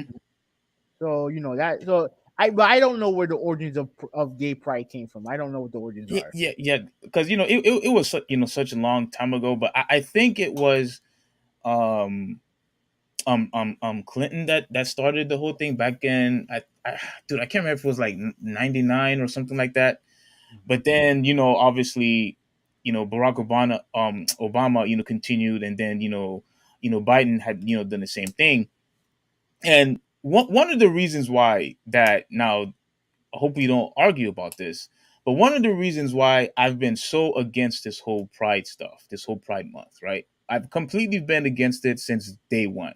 Now we're gonna go back to the race, real quick, but I've been completely against this whole Pride nonsense. And I'm gonna tell you why. Um, I always believe that the rainbow that they use as a symbol, because they use it to symbolize, being homosexual and all that other stuff, right?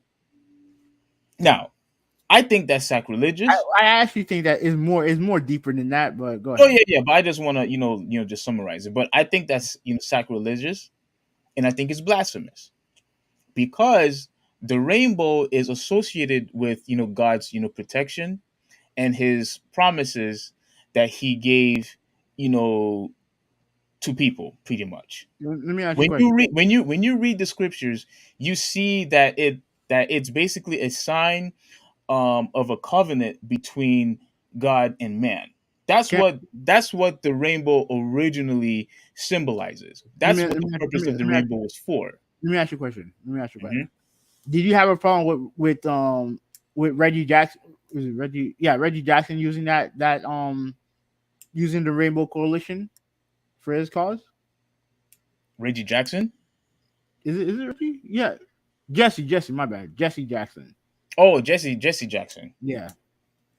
Um, So he had an organization called the Rainbow Coalition. It's probably still around today.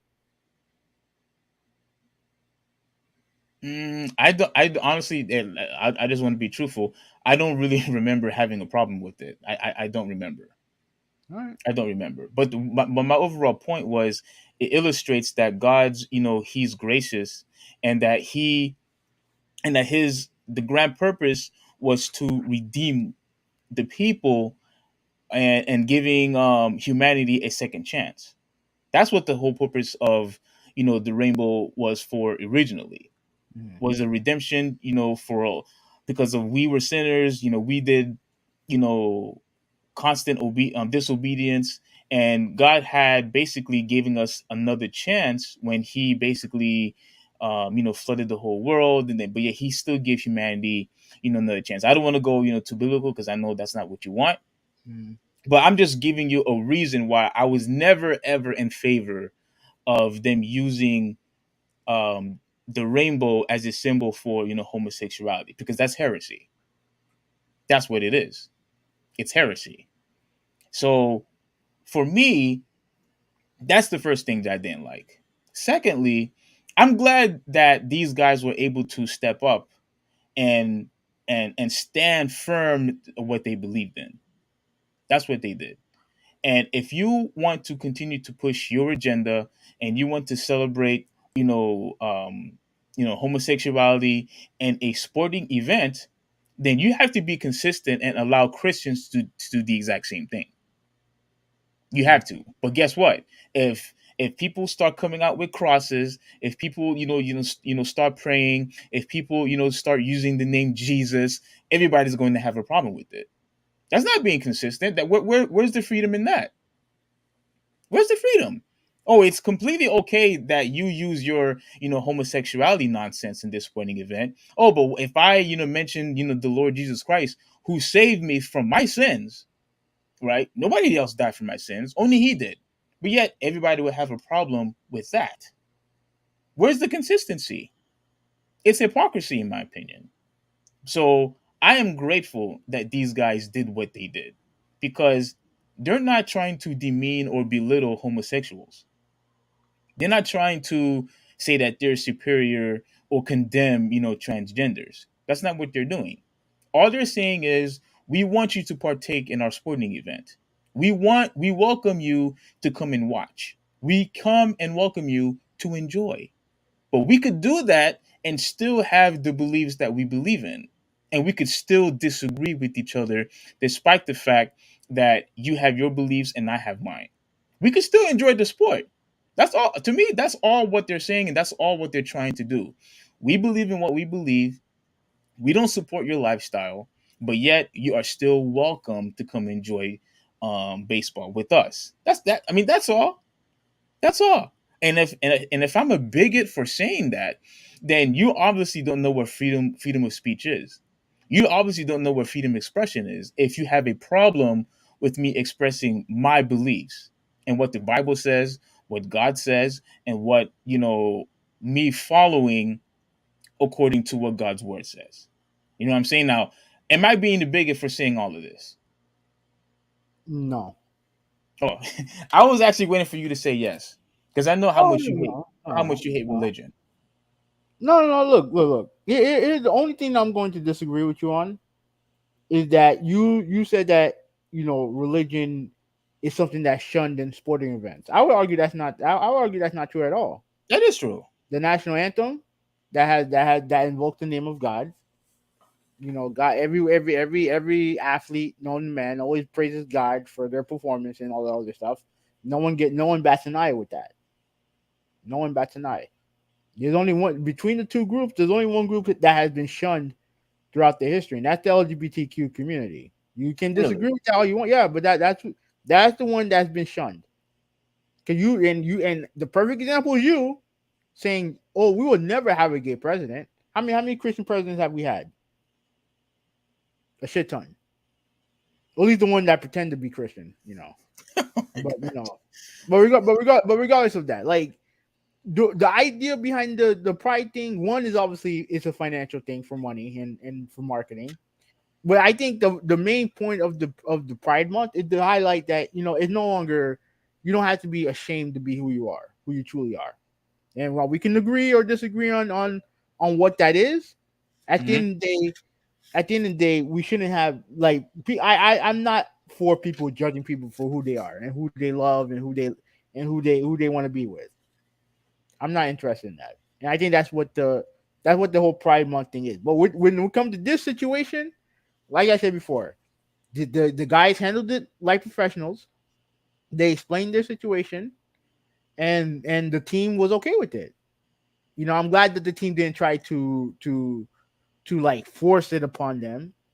I like the team didn't do that. They just they had an open discussion and they were able to discuss it and they came up with their own solution.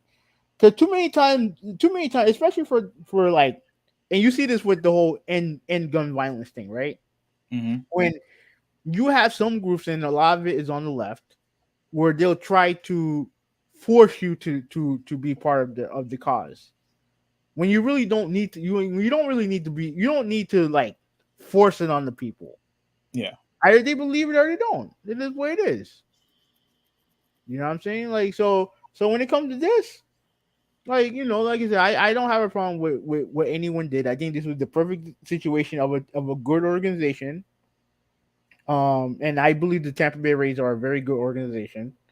They just got, and I didn't want to mention this, but they got screwed over by our dipshit fuckboy of a governor because Oh my because they had gosh. because they had the balls to I thought say, I oh, thought I thought you didn't want to no, I talk didn't want about to talk that. about it, right? But it was in the news, so I decided I'm not going to go deeper into it, right? And like I said, they've been celebrating Pride Month for years. I don't have a problem with I don't have a problem with what they did, but I do like the fact that they gave their players who were not for it an opportunity to like, yo, we're not for it. Like I said, we're not trying to be bigoted or nothing like that. We just have our beliefs, and that's fine. All I'm saying for those players though, don't get caught with your pants down with someone that's not your wife. I'm just telling you that right now. Don't get caught with your pants down with a prostitute either, please. Look, You got don't look. do it. Please don't do it.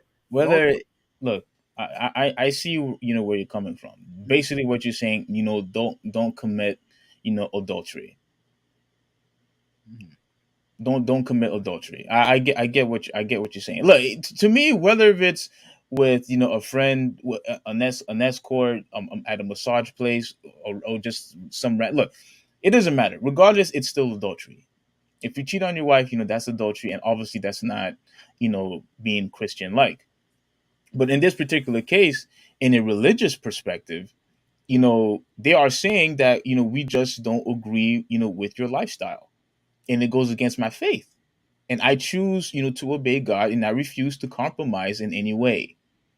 So which is why I have absolutely no problem, for what they did, and I praise them for it. Because at the end of the day, if they supported this, it would make them all hypocrites, because that's because what you're supposed to do is not just love God, but also not support things that the Bible forbids. So if they choose to, support it by wearing their colorful, uniform, and if you will, patch, whatever it was. Did they have a picture on that article by any chance? Yeah, of the clothes. Yeah, Yeah, let me see it. let me get to it real quick. Yeah, Yeah, right. Let me blow it up real quick.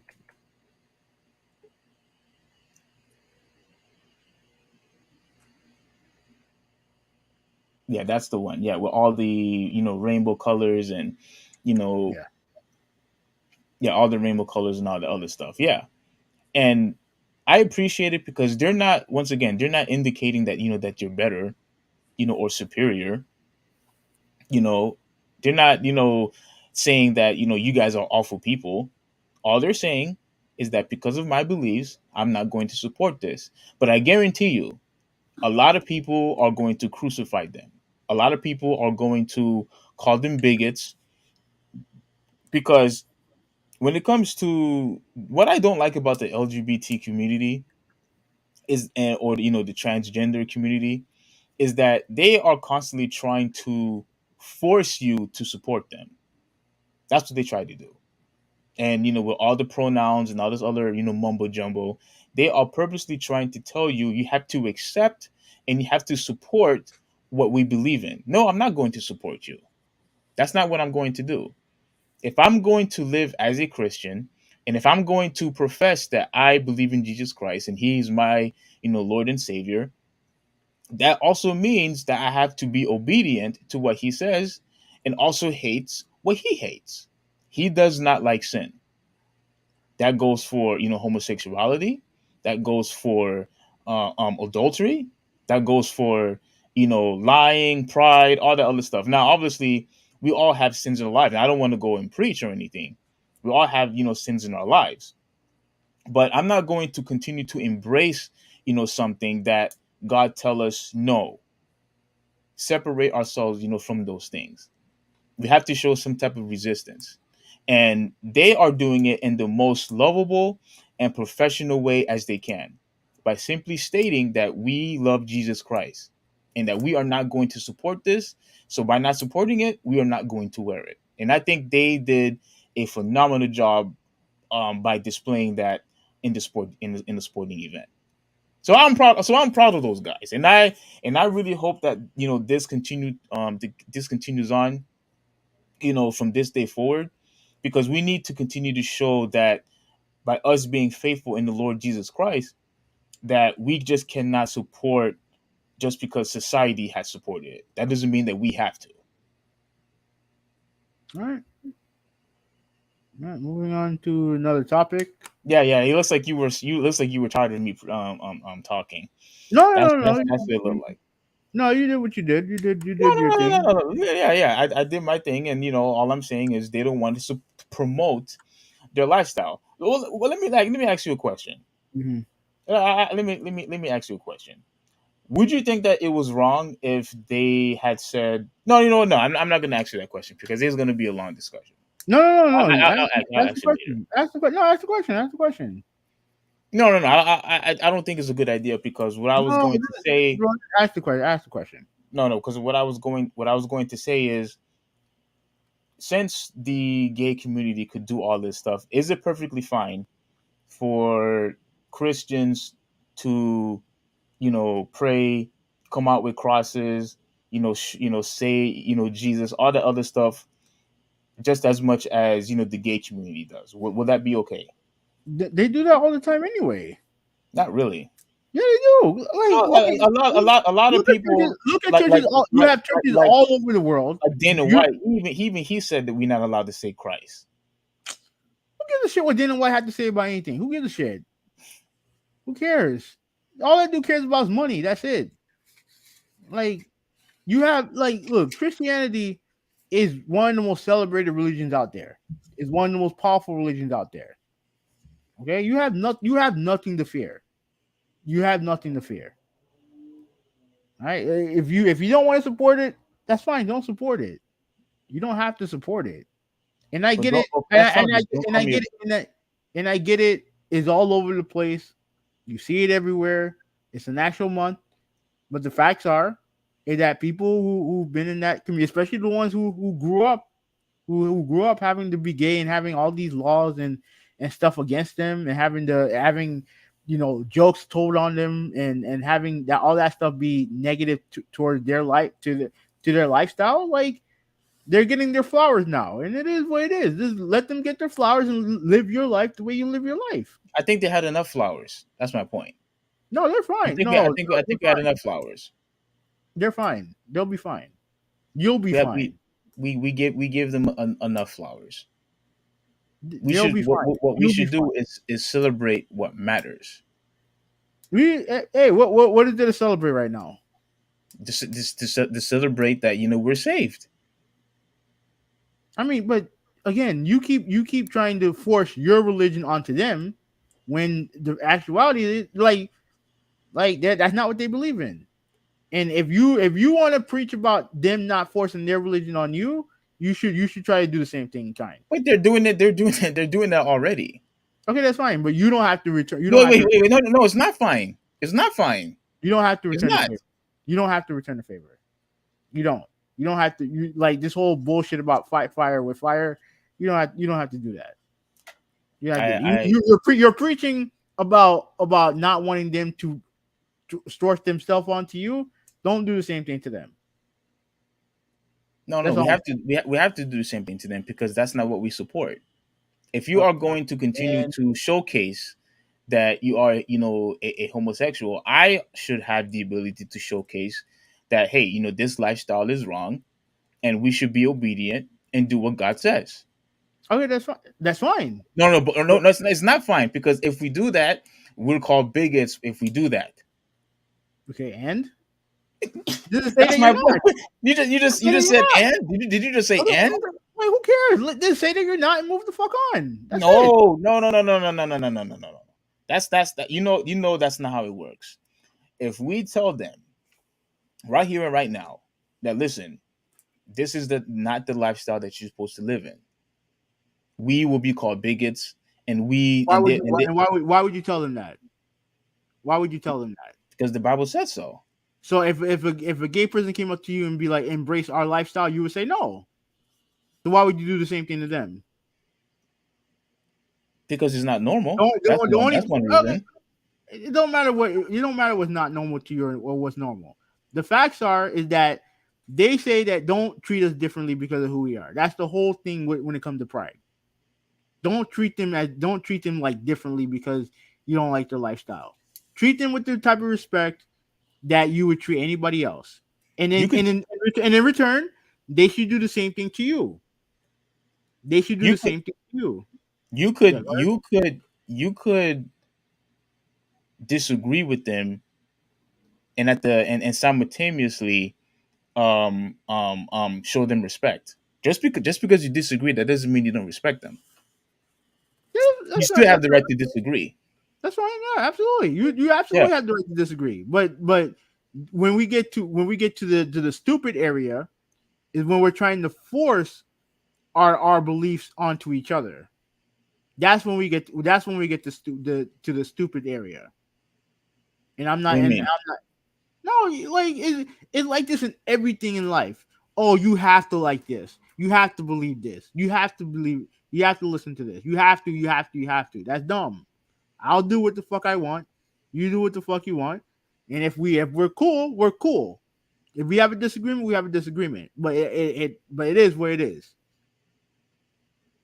Don't tell me how to live my life, and I won't tell you how to live your life. The That's only the thing. difference, look, the only difference is that we can move on, but the only difference is that when they do their stuff, it's being embraced. But when we do our stuff, oh, it's anti-diversity, you're Oh, being bigots, all right, all that other stuff. all right. All, What's we're criticized every time when we try to, showcase, Jesus Christ, pretty much. how do you showcase Jesus Christ? How you do that? There are a lot of ways you could spread the gospel.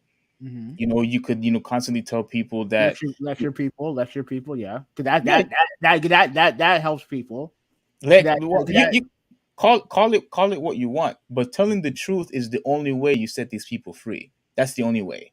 All right, but if it's something that they don't want to hear, like I like that it's not something that people want to hear.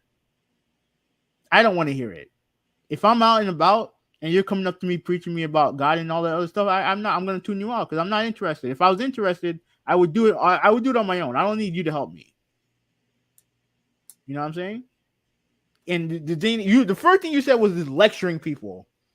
Like I've No, no, never no, no, gotten no. a I said spread the gospel. That's what I said. I okay said spread the gospel. okay and spread to who? The people who To believe or the people who don't believe? everybody, especially the people who don't believe. All right. That's who we need to And, spread the I, gospel to. and I'll tell you the difference. Not one time that I've ever been told by anyone who's gay, "Oh, you need to embrace our lifestyle." That's never happened. I didn't have anyone come up to me and tell me, "Oh, you know what the benefits of being gay is." I have never had that done to me. And again, I don't have a problem with religion. I don't. Yeah, you But do. no. Wait, let me finish. I don't Come have a on, come problem on, come with on, having religion. we're in a podcast. Remember, Listen to what I'm saying. you hate Listen to religion. what I'm saying. I don't have a problem with religion. You do. What annoys me is when people take that religion and try to force it on the people, force it on the policies, and to force it on the people who don't want it, who don't want it. And I can understand there are certain groups of people who have to live by the laws made by other people who don't like them, and yet they're being they have to be preached on time and time in that what they believe in is wrong. And I can understand that being annoying. I can understand that being annoying. If they are who they are, as long as they're good human beings, that should be the only thing that matters at the end of the day. If you want to What? keep if you want to preach to your God, you have all the avenues to do so. You have the area to do so. You're good. You're good. You're good. Let people live their life the way they want to see fit. And at the end of the day, they have to deal with whatever consequences, if there are any, that come with that. No, there is. All right. No, Well, there is. if there is, then let them deal with that. Let them deal with that. We try to prevent that. That's the point that that you don't understand. Why? We're trying to prevent people from Why? going to we trying to Why? prevent people to enter eternal damnation. That's what we're trying Why? to prevent. I mean, Why? why? I mean, What's why? the point?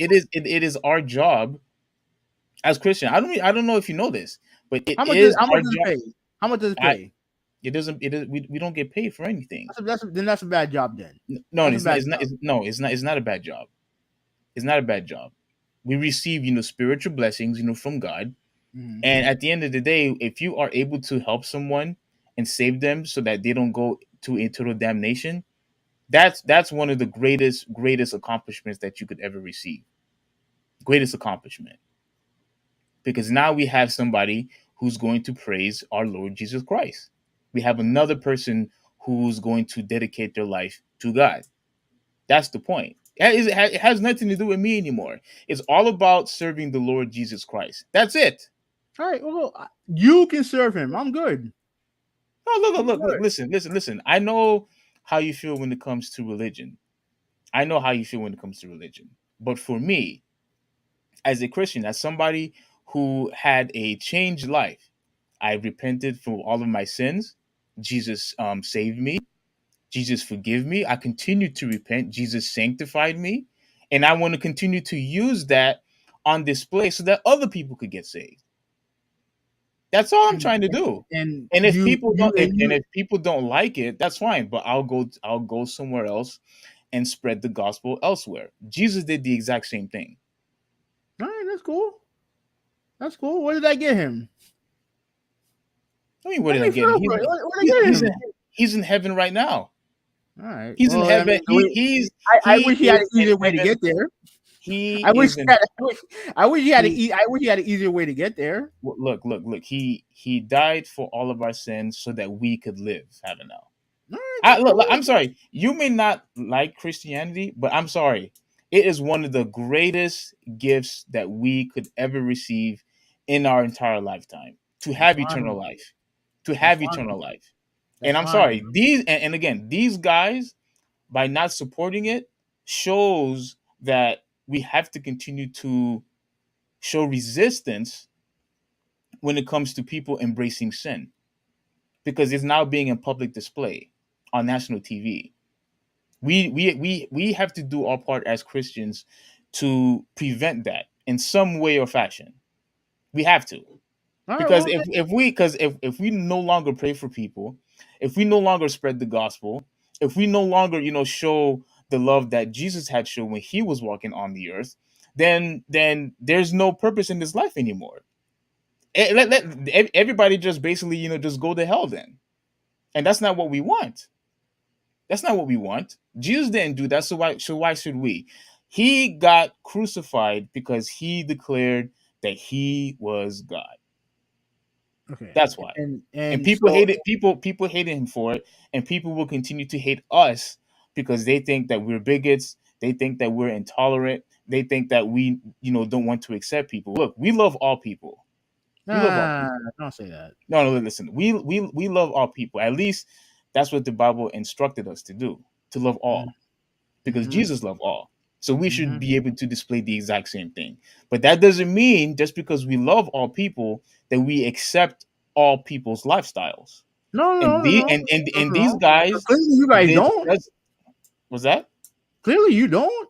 Well, and what I'm saying is clearly these guys did the exact same thing. They showcase that they are obedient by still showing the love that they accept these, homosexuals, because they didn't say, don't come to our games. They don't have the power to say that. They don't have the They power to didn't. say that. What happened? They don't have the power to say that anyway. But I get what you're saying. Yeah, they didn't say, don't come to our games. You are welcome to our games. Whether if you're white, you're black, Hispanic, Asians, men, women, rich or poor, gay or straight. But We you're will. going to No, wait. You're going to waste your let me time. finish. You're Let going me to waste finish. your time trying to We convert we welcome you them. all.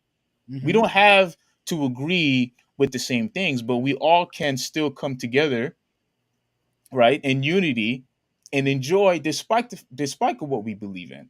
But at the end of the day, it is still our job to spread the good news. And the good news is that you have an opportunity to be saved, because there is salvation, and So it's you through so you want Jesus to convert Christ. them. So you want to And it's convert them. absolutely.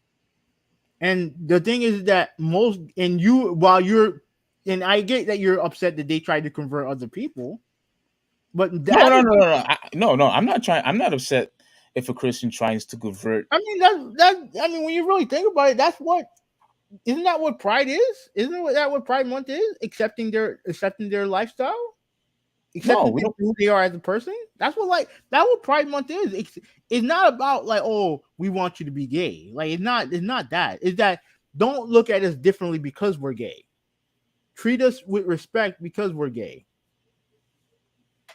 Even if gay or straight, treat us with the same type of respect that you treat a straight person. That's all they're saying. That's all it's about. And again, I get it. I'm joking, but I get it. Like you don't, it's not something that you believe in. I understand that, but you can't tell me in one breath that you're sick and tired of the gay pride stuff, but yet you're telling me all this stuff about freedom, the good news, and this and that, and because you're doing the same thing. So you're doing the same thing. You're just forcing yourself, your religion, onto them. And if they listen, at the end of the day, you can. What's that saying? When it comes to a horse, you can you can lead a horse to water, but you can't get them to drink. Yeah, I heard the same before. Yeah. So like, hey, you can like, if they don't want to drink the water, let them be. Let them be. If they don't want to drink the water, let them be. If they don't want you to lead them to the water, let them be. Just let them be. But if you see someone out there trying to get groceries, and they're wearing something that looks like they're gay or whatever, treat them like a normal person. That's all. That's all it is. That's all it is, man. That's all I'm saying. No, don't get mad. Don't get mad. Let me read this from Nolan, and so I can get ready for the joke. All right. So Nolan says, "Amen." He said, "I want to go to Steve's church after COVID." He said, "Holy blessed podcast." Nailed the wood, then conquering evil, and gospel. So, all right. So we're done with this topic. Yeah, it looks clearly you no longer want to talk about it. So yeah, we Okay, could we could so we could we can move we're at on. 2 hours. We're trying to get this under 3 hours. All right. So, all right. So Yeah. So at the end of the day, because what you're essentially saying is that we have what the players are basically saying is that we no longer no what we're saying is that we have not just to accept it, not just acknowledge it, not just agree with it. We have to openly promote it. That's what they're basically trying to say. We're not going to promote or embrace your lifestyle. That's and, it. and That's not that's that. fair. And that's fair. That's very much fair. That's very much fair. Yeah. You don't have to promote. You don't have to promote their lifestyle, but in return, they don't. You don't have to. They don't have to promote yours either. They don't have to promote yours either. No, yeah. That's fine. But all I'm trying to say is just give us a fair shake. Don't call us bigots because we want to spread the good news or say the word Jesus Christ. That's all I'm saying. All right. All If right. you want to do your stuff, we should still be able to use, our religion, the Lord Jesus Christ, because He had come on this earth to save sinners, and that's what they are, and that's what I am. That's what you are, All right. sinners. That's fine. That's fine. All right. So Ryan Meadows said that I left and came back. I see you guys are back on the gate topic. What are you talking about? We're talking. There are 5 players. There are 5 players on the Tampa Bay Rays who refused to wear the rainbow colored hats. It's Pride Month, so the Tampa Bay Rays wanted to do this for Pride Month, and they refused. It wasn't a big deal. They just told them. They just told the organization that they weren't comfortable doing it because of their faith, and everything was fine at the end of the day. So. There Yeah, you and go. I pretty much said that I'm proud of those guys because they believe in the Lord Jesus Christ. They believe the Bible, and they strongly believe in their faith. And because they believe in their faith, they choose not to partake in wearing the gay symbolism in their uniforms. Yeah. And And I also said that, all right, you can be about the faith all you want. Don't get caught with your pants down with somebody else. You know what I'm saying? Don't get caught with your pants down. Just be careful. So, all right. So we done. okay, first off, look, having a look at the end of the day, they don't. I guarantee you, those guys don't care who they sleep with. They don't.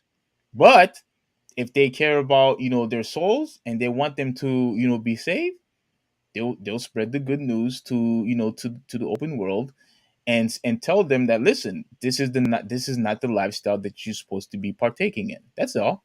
Are they receiving backlash? To me, Yes. I really haven't seen any. I haven't. I know probably Steve probably have, but I haven't. I haven't. That symbolism is God not flooding the earth. I don't know.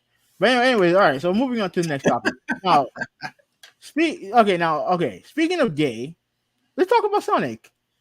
So What does what how does that relate? it's a joke, man. This is a joke. No, speaking of gay, let's talk about Sonic. All right. So we're right now we're looking at gameplay of Sonic Frontiers, right? And I wanted to discuss this because I find the gameplay to be interesting. Now, you know what's funny? Like when I first saw it, I was like, you know what? This don't look half bad. Don't look half bad. Mm-hmm. Now, I'm still waiting for you to talk trash. Go ahead. no, no, no, no, no, no. In fact, the only people I've seen talking trash about this is Sonic fans. They're saying they need this thing to be delayed. Now, I'll admit that didn't look good. The coins popping out, that didn't look good. Mm-hmm. But with that said, this game is early. The game's early. All Yeah. right. So obviously, the game's not ready yet. So it needs time to polish. Right. With that said, what do you think? What are your thoughts on this? All right. This is the Sonic game that I've been waiting for all my life. This is what I've been asking for. This is something that I always wanted because I always felt that as generation to generation, continues to, move forward and, technology, continue to, get advanced and how we, basically, pretty much played, the same game, over and over again because most all the Sonic games I always felt was, too linear. Mm-hmm. And I thought that we needed an open world game. Like there were two games, two franchises that I constantly wanted it to be open world, and that was Pokemon and Sonic. Those are the two games, right? And we And got the open world Pokemon game. yeah, and now we officially finally have a open world Sonic game, which is something I've always wanted. And by watching the gameplay footage, Mm-hmm. I do think that this is very promising. The only thing is though, I think a lot of people probably would want is for them to use a similar style like Mario Galaxy had used Mm-hmm. or Mario 64. Where Mario 64, have you ever played Mario 64? A little bit. I don't know if you I remember, know. but I know the art style you're talking about. yeah, where you could explore around in the open world, if you will, Mm-hmm. but that they had certain stages when you would jump through the paintings. Mm-hmm. And the stage was obviously start, you would go to from point A to point B. And I think that's what a lot of people are asking for in this game. Like they don't want you to just roam around.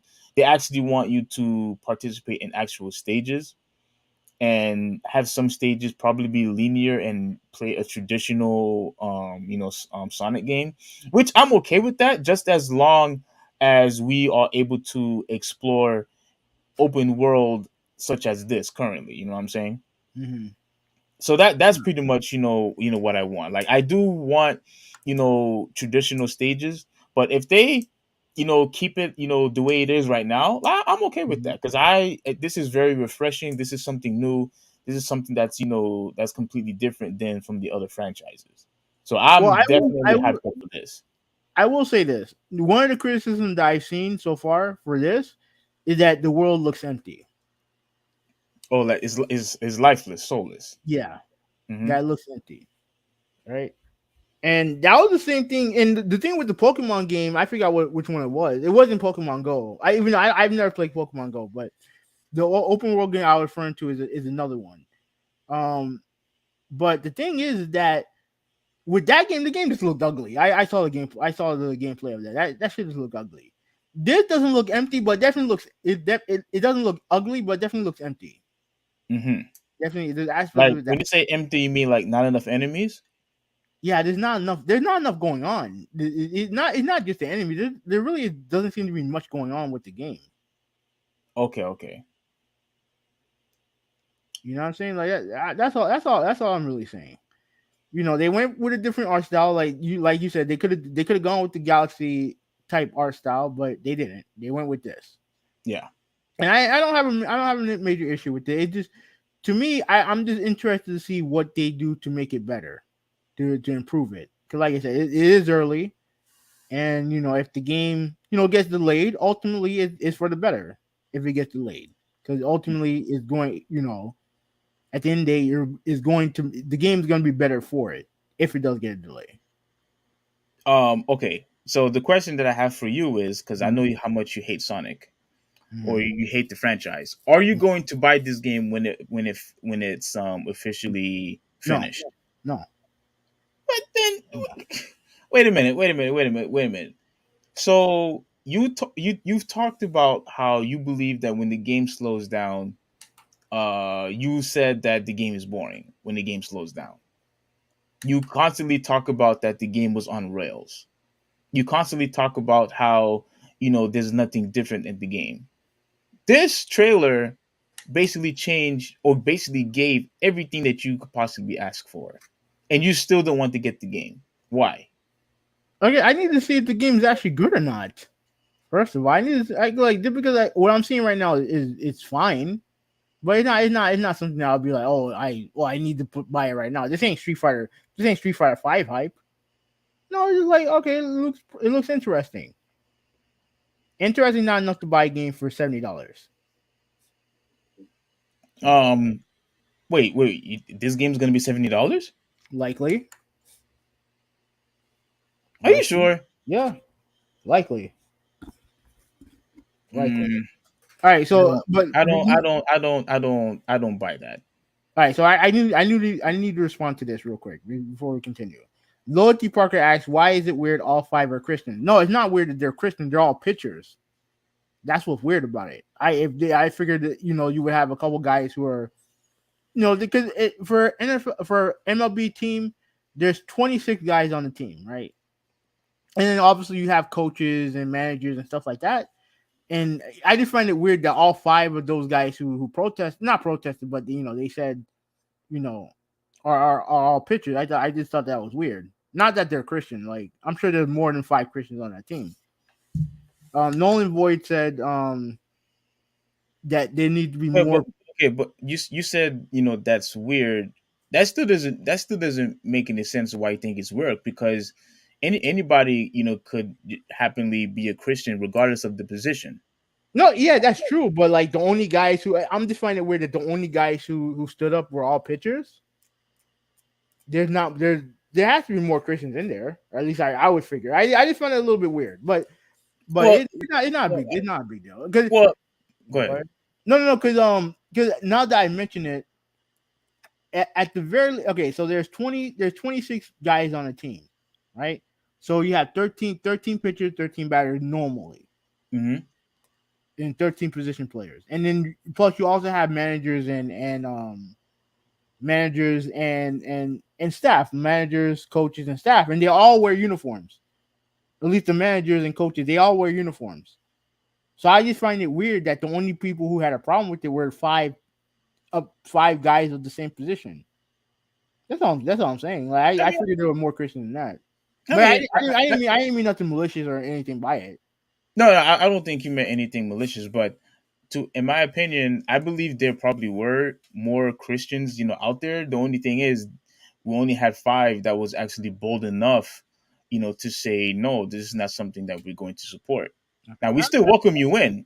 We're just not going to support your lifestyle. I think a lot of people nowadays, including Christians or Baptists or Catholics, they're no longer are bold enough or have or courageous enough to actually show some kind of resistance. And in fairness, they don't have to all be Christian. They could be like you said, they could be Baptist, they could be whatever, they could be Catholics or whatever. Well, they So all still fall under under Christianity, okay, because they all believe in Christ.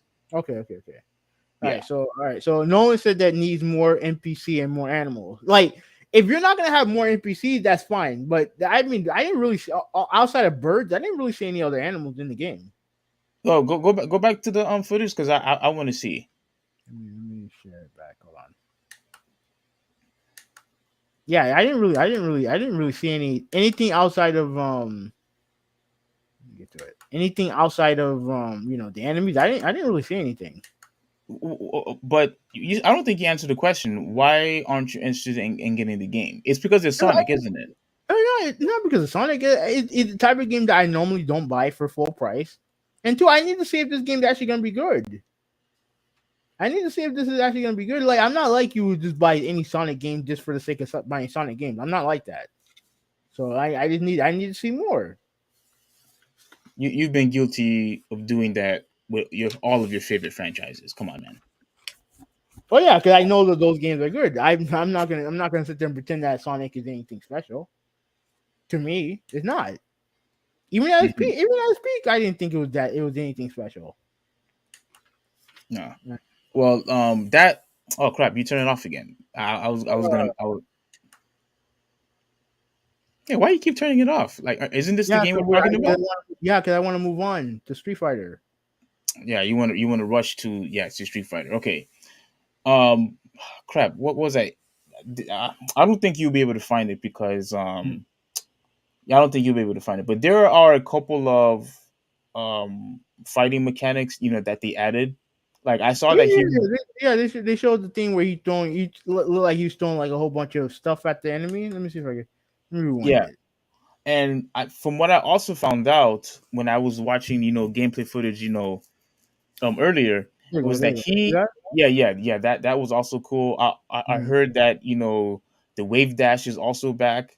Mm-hmm. The foot stomp, he's also able to do that. That ability right there, I never seen that before. I think that is something that's very new Mm-hmm. because it looks like maybe an upgraded homing attack that he Yeah, was doing. yeah. He like in an open world game like this, he's gonna need these type of attacks. Yeah, yeah, So absolutely. And but as he is roaming around the whole entire area, I could see why people say that it's so not lifelike. Like it doesn't feel alive, yeah, if you will. Like they want more things around. I guess they want to see regular people around. I guess I or wouldn't say regular, but not humans, but like whoever it is that you could talk to. yeah, animals like something Yeah, it looks empty. It looks empty. Yeah, like I said, I don't think it looks bad. I don't think graphically it looks bad. It just looks empty. yeah. It does look empty, but this is just a just a It is the small beginning. trailer. It is Yeah. the beginning. So like I think the reaction to it is a little bit too harsh. I think it's a bit too harsh, but Mhm. I get it. I get it. Sonic fans want the game to be as good as possible.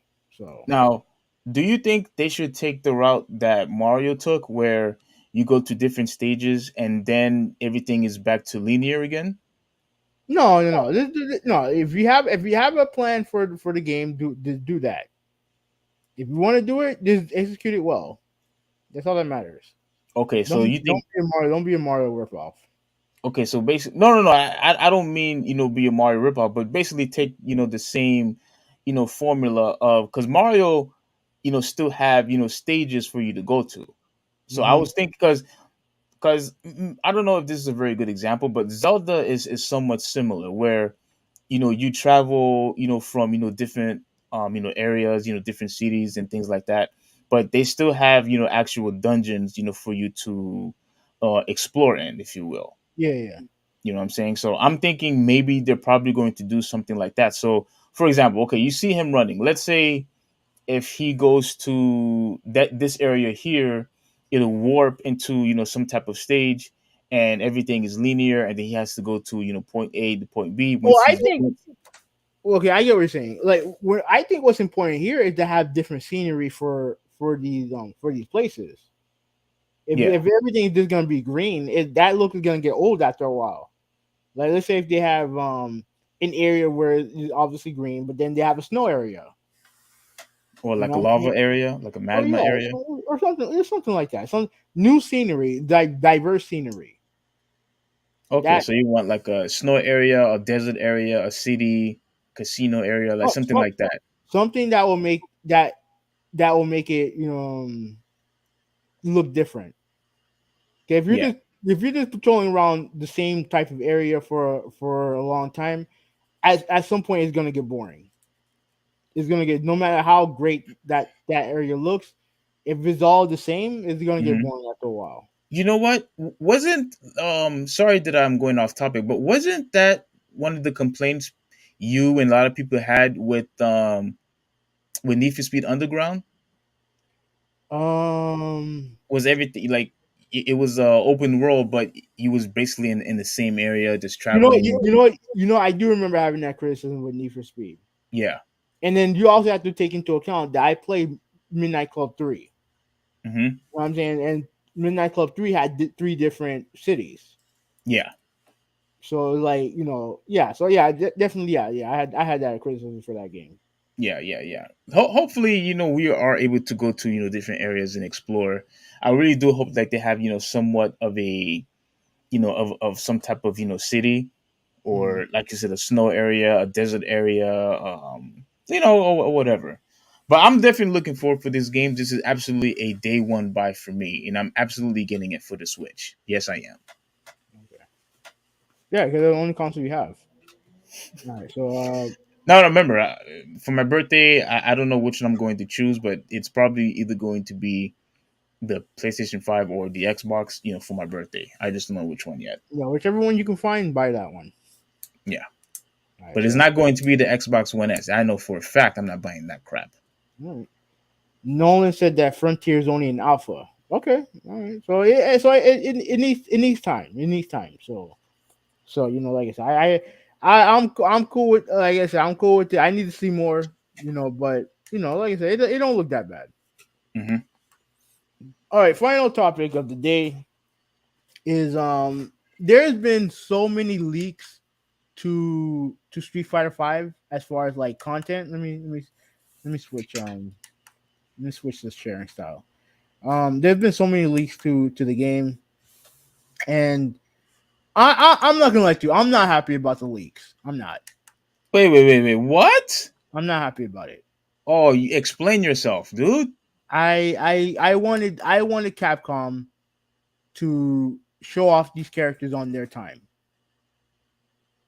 On their time. I didn't want the thing to be leaked. I wanted to see who character reveals at Evo. That's what I wanted. Because the one thing I can say unequivocally is that what Capcom done with this game as far as marketing game has been masterful. With the People are, exception of the logo, but yeah, you're right. yeah, with the exception of the logo, but everything they've done since then has been masterful. And it sucks that now all this shit is leaked now. All the characters are leaked, and that sucks because I wanted to see how they would do it. Oh, Moto, what's going on? How you doing? Oh, Malta, what's up? You're late, bro, but glad That's to have you here. yeah, like that. That's annoying. You know what I mean? But with that said, the leaks are there. Hmm. And before we get to the characters, is there anything that you wanted to say about the game? No, I am fairly, impressed, with the game. I was Mhm. worried that it was probably going to be a little confusing because I thought that it was going to be a little discombobulated or disorganized, if you will, because of all the different styles that you could play in. As far as there's the pairing system. There's it looked like you could do a focus attack like a Street Fighter Mhm. 4. And you know what else that you can do? And I forgot to. And it was there, but we didn't really talk about it all that much.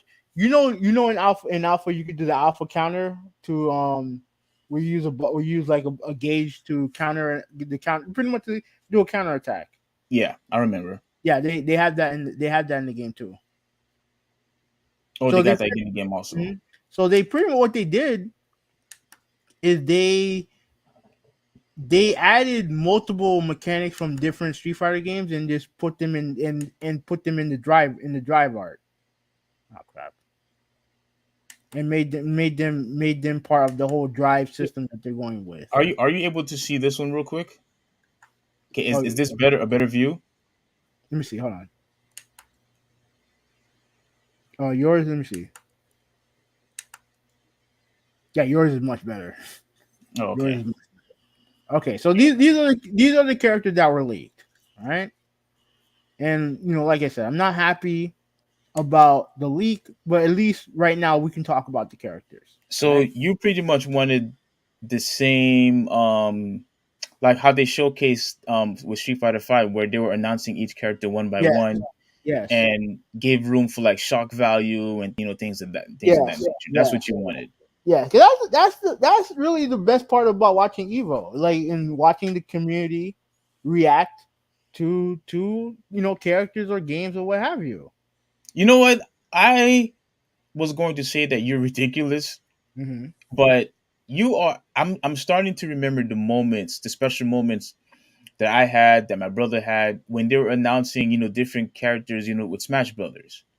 Like it was such a big deal when they announced Ken and Ryu, when they announced Sephiroth and Cloud, and Sora as the last character.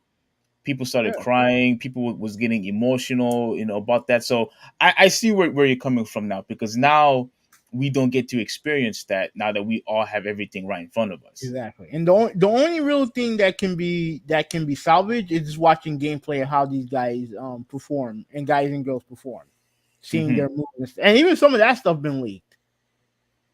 Like Yes, yes. I already seen Cammy's super art, so I already seen that, Oh, and I didn't see Cammy Super Hard. But go and the ahead. funny thing is, people are bitching and complaining because she's not wearing her classic, classic uniform. Oh, dude, I wanted to talk about that real quick. Yeah, but here's the thing: is in the game. No, no, no, no, no. I wanted to talk about that real quick, because Go ahead. I remember when you and I was talking about Mortal Kombat, Mm-hmm. and you mentioned how they basically no longer, sexualize, the female characters. Mm-hmm. I honestly think Capcom is following the exact same formula that NetherRealm was doing, with their female characters, and I think Capcom is doing the exact same thing. Because even Chun Li, she's not wearing. I mean, she's wearing, the same, outfit, but you know how she used to look like before, Mm-hmm. where it was either she had no pants or she had on what was it, stockings or something, something close to that. I don't know. Okay, but like I said with her outfit when we were talking about the trailer, her outfit right now is the combination of the outfit and her traditional outfit. The Yeah, combination. yeah, but In you outfit, could, in but out- in outfit she wore pants. yeah, but as you could see, there's not one female character that's overly sexualized like they used to be. I Not one mean, character on here. what about Jury? Like the only one that I see here that's like that is Jury. I don't see it. She's wearing pants. Okay, but she always wore pants. Yeah. She always So wore pants. yeah. So but where's the? I don't see her being, overly sexualized. I mean, I Which is don't. not. I'm not saying it's a bad thing. I'm just saying that I think they're just want to imitate or emulate NetherRealms. Because they started it first. I don't know. I And think and you to me. mentioned Yeah, go ahead. you also mentioned the same thing with your favorite character. What's her name from Horizon? Oh, Aloy, yeah. Yeah, yeah. So I think people are now in the gaming industry are trying to imitate that across the board. I, to me, honestly, the way it looks like to me, it looked like they had a style that they were going with the outfits because every character's outfit is different than they were before, or either it's like a major difference or alterations. Every character has a different look, and Well, the look to me looks like it's very much inspired by. I wouldn't say hip hop, but it's more of a stylized look to them. no, I would definitely say hip hop, Yeah, because people are having, baggy pants, and this is more of a, hip hop, old, yeah, old hip hop style, in my opinion. Because the only two characters that I see that you could say that maybe perhaps look similar is Chun Li and Juri. That's it. I'm, Everybody else I'm is completely yeah. different.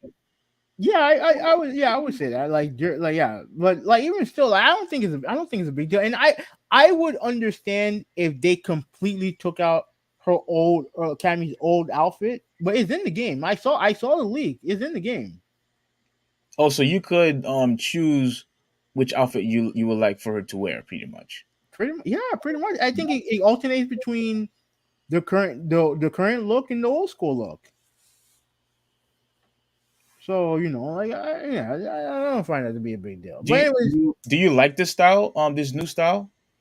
for most of the characters, I don't mind it. For most of the characters, I don't mind it. Okay. But speaking of the roster, let's look at the roster, right? So Yeah. you obviously we saw Ryu, we saw Chun Li, Jamie, and Luke. We saw those characters already. Now, Yeah, you yeah. you want to start with the new characters or the old That, characters? no, before you mentioned the characters that you just mentioned, Hmm. you said you like Jamie, right? Yeah. Okay, yeah. I think that dude was phenomenal in that trailer. But go, what was your question? All right. Do you want to start with the old characters or the new characters? Let's start with the old ones first. Okay. So yeah. All right. So you have Ryu. I'm gonna save Ken to the last one. Now you have Zangief. So that's that. I mean, yeah, that's fine.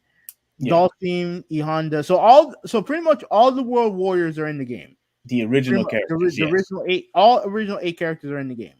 Hmm. Right? Yeah. Right. Right. Hold on. Let me see. 1, 2, 3, 4. Yeah. All original eight characters are in the game. So that's good, right? You Well, have two. there's nines, but yeah. Who's the night? Who's the night? Oh shit! I forgot about the bosses. And yeah, none of the bosses are here. Yeah, none of the Shadowloo Yeah. characters are there. Okay, that's Not interesting. not not one character. But the original eight was Yeah. the one before Cammy. Because remember, Cammy was in Super Street Fighter. Yeah, she was in the new challenger. So you had Yeah, two new challengers with like Cammy. Huh? yeah, it was with because the new challengers was Cammy, Fei Long, and who was the other one? DJ Hmm. And T-Hawk. uh T Hawk. Yes, yes, yes. Yeah. Oh no, FYI, if I'm gonna give you a link to a video that I watched today of a mod of Fei Long being in Street Fighter Five. Oh really? Yeah, Oh yeah, it looks you got good. it. Yeah, Yeah, yeah. Please share that with me. I'll send it to you after the podcast, right? No, So, all right. So you have the original eight. You have the new challengers, Cammy, who has a new look, and her old look is still in the game for you fucking perverts. And they have DJ. DJ is making a return. So I'm happy about that. So his look, I wish I can zoom in, but the look, yeah, I like the look. I like his look. yeah, me too. All right. So you have Rashid coming back, Jerry coming back, Ed coming back. I don't think you've never used Ed, have you? No. He's kind of like a boxer type. Akuma, right? So you have of the returning characters, you have 8, 9, 10, 11, 12, 13, 14, and technically 15 with Luke. 15 returning characters, right? Now, I look at the 7 remaining characters, right? Wait, 15 Luke, plus that. Luke. Oh yeah. Luke Luke was was in in five. was in five, but that was like nearly at the end. But Yeah, yeah, it still counts. Yeah. yeah. So you look at these new characters, right? These 7 new characters that they have in the game. All right. First off, we gotta look at this chick right here, Marissa. Hmm. This is a female. Oh, it is. Yeah. Oh, brother. My God, that's a huge bitch. It's a Oh joke. my It's a joke. goodness. And by the way, where I got this picture from, I got this picture from Hold on, this person named Cat Gamer 12. mm-hmm. So I just want to give her a real good shout out for giving a good quality picture. Yeah, yeah. So I want to give her the credit. This is not me. This is pretty much her. I had retweeted, and so I decided to use it, and I told her that I was going to use this in the podcast. So big shout out to you. Okay, yeah. Shout out to her. Shout out to her. Let me address some comments before I continue. All right. So Loyalty Parker asked y'all in y'all's latest pod, have y'all talked about the new abortion law? We don't talk about politics on the show. We try not to. No. Let's rephrase that. Let's revise that. He does not want to. He doesn't want to. I would love to talk about that. I would love to talk about politics in this channel, but he does not want to talk about politics. However, he did agree that if a sports figure, whether it's football, basketball, UFC, mentions anything regarding the politics, then we'll talk about it. Yeah. Similar to what we just talked about, with the Rays. In the last podcast, Steve Kerr mentioned, the shooting, gun laws, all that other stuff. We talked about that, which is politics related, but it's only if a sports figure is involved. That was the agreement Yeah. because he Nolan hates said, politics. yeah. Nolan said games like SF needed to evolve. I agree. He said that it needs more Saget. I'm interested. It is interesting. It's interesting that he's not in the game. But we'll talk about that in a second. Well, actually, hold on a second. Let me finish up and then we'll talk. We'll talk about that. Right. Hmm. And I want to know his thoughts on abortion. When is it okay if at us all? Like you can ask Steve whenever you get a chance. He'll answer you. Who asked the question? No, Loyalty Parker. Ah, okay. Okay. All right. So we mentioned the Well, character. Loyalty Parker, I am going to have. The thing is, it's been very difficult to to finish my video because I really want to edit all of my videos and make it really good and professional and organized, if you will. But I am going to work on making a video regarding that, and I'm also going to finish up the video with the Batman rant. So there's going to be a couple of videos along the way. It's just been so hard to do it with work, and editing takes time. Like editing takes so much of your time, if especially if you want to do it right. So yeah. Okay. All right. So moving on. All right. So we talked about Marissa, right? I mean, massive woman. At least based on the picture here, she's massive, Yes. and she was actually a character that was shown off at the first shot of the trailer. It just I missed it until recently. She Damn, was in one of I the missed that too. she was in one of the signs. But man, gosh, this woman is huge, man. Hmm. This woman's huge. All right, so obviously we saw Jamie. They have this girl named Mimi, Yeah. and based on her outfit, she has a gi. She has like an open type gi. She has the what do you call it, cape around her feet. I'm interested to see what type of character that she is. Could be a kicker. Could be Kickboxer probably. kickboxer. Maybe could be probably someone who could be able like maybe could be able like when it comes to her moveset maybe. Well, when you look at her pants, it looked like probably she could be a wrestler, probably. I think there was I think there was a picture where it had the country's origin of each character too. Oh, So really? yeah. Okay. Yeah, so I'll see if I can find a picture of that. So in this one, Lily, this is interesting because based on what I can see here, she has um like Mexican Native American garb on. Yeah. This give me straight up T Hawk vibes. This give me straight up T Hawk vibes. Now I could be 100% wrong. Hmm. This give me T Hawk vibes, right? You have this guy called GP. He Right? I find him to be very interesting because he does look someone who is very elderly. Mm-hmm. So I'm going to go on to the assumption that he had a lot of fighting experiences and that he is probably had mastered his skill set. And I think he's probably is one of those characters that was similar to like Oro, or Kuma, who had a lifetime of of fighting opponents, gaining experience and things like that. I'm going to assume that he is probably one of the strongest characters in the game. I know he got the strongest grip too. Like dude, that outfit look nice. Yeah. So, you have Kimberly, which was teased near the end. Did the secret teaser on her. Um, I'm Oh, on very that screen. Yes, I remember. so I really have no. She could be like a brand new character, original character, brand new, like new fighting style, whatever, right? And Hmm. then you have AKI, which is a woman, and the no one thing that I'm noticing is the nails or a claw or something. Yes. This could be very much Vega like. Yes. Yes. Yes. So I'm I, wondering if she probably have any if she's related to Vega at all. I'm it trying to could be think. it's very interesting. Yeah. Yeah, I was thinking that too. Nolan asked, just they need to save some for DLC. Here's the thing, right? And I know someone mentioned this because right now they have 22 characters based on the league. They have 22 characters, which if you're going to start off with 22 characters, that's a great number Yes. to start off with. Because Street Fighter 5 started off with 16, and I think you said it was too small. I think I Yes. remember you saying it was too small, and I thought that it was the bare minimum number to start off with for a modern day fighting game, 16, the bare minimum. But if you, The, if you go ahead. yeah, the reason why I said it was too small is because I felt that Capcom was going backwards with their game, because the original Street Fighter 4, the first one, Mm-hmm. they had more than 16 characters in their game. I think it I think that was, 20, right? huh? I think they had 20.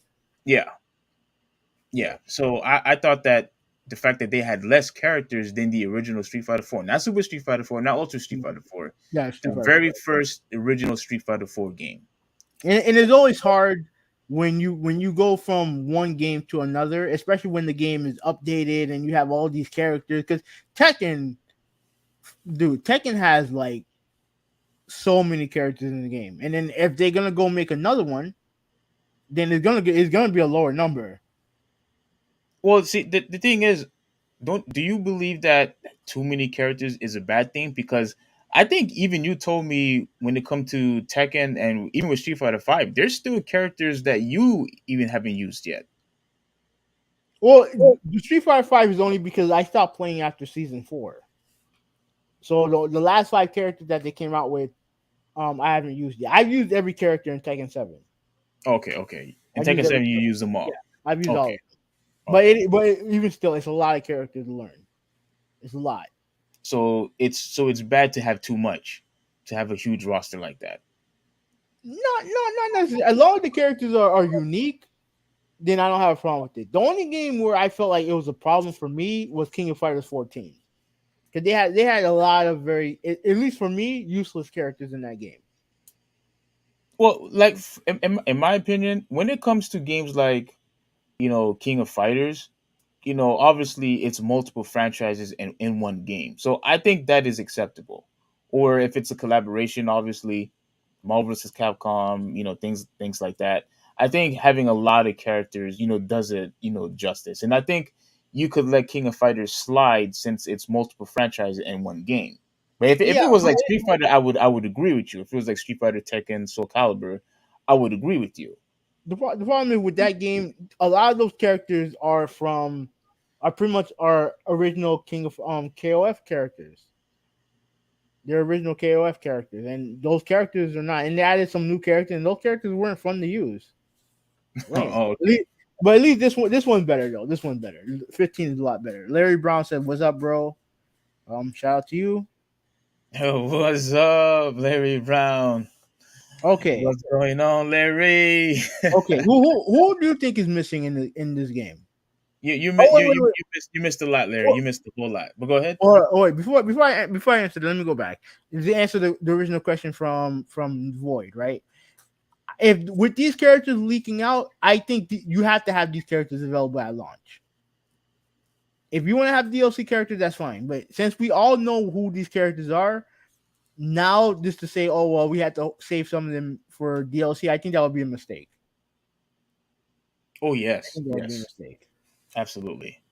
I think with this leak, I think each character has to come out, has to be out available day one. You can still have DLC characters, like you can definitely still have DLC characters. That's fine. But if these characters are, since it's out, I think you need to. I think you need to have these characters available. They Now, before we continue, you said you had something to mention Ken, but or do Yeah. you want to do you Oh, want yeah, to say yeah, yeah. Ken? Let me mention Ken because like I said, he's the one that we talked about, speculated if he was going to be in the game. He is in the game, but I now he told you looks he's like gonna be in the now. game. I Yeah. told you. And that's Yeah. good. That's good. That's good. But now he's a hobo. What's going on? He's a what? He looks like a hobo. Mm, why? Because of his. Wait. Why? How? Come on, you don't look like a hobo to you. You don't look like a homeless person to you. No. In Street Fighter lore, he's rich. In Street Fighter lore, he comes from money. But in this picture, and there's other pictures as well, where they show him in the Oh, are you gonna show it? Because if you're gonna let me show it, see. I'm gonna get out of the screen so I can see. Oh yeah, sure. I'll do that. Let me get out of this. Wait, where am I? All right, let me get out of this. Let me exit out. And let me put Ken SF6.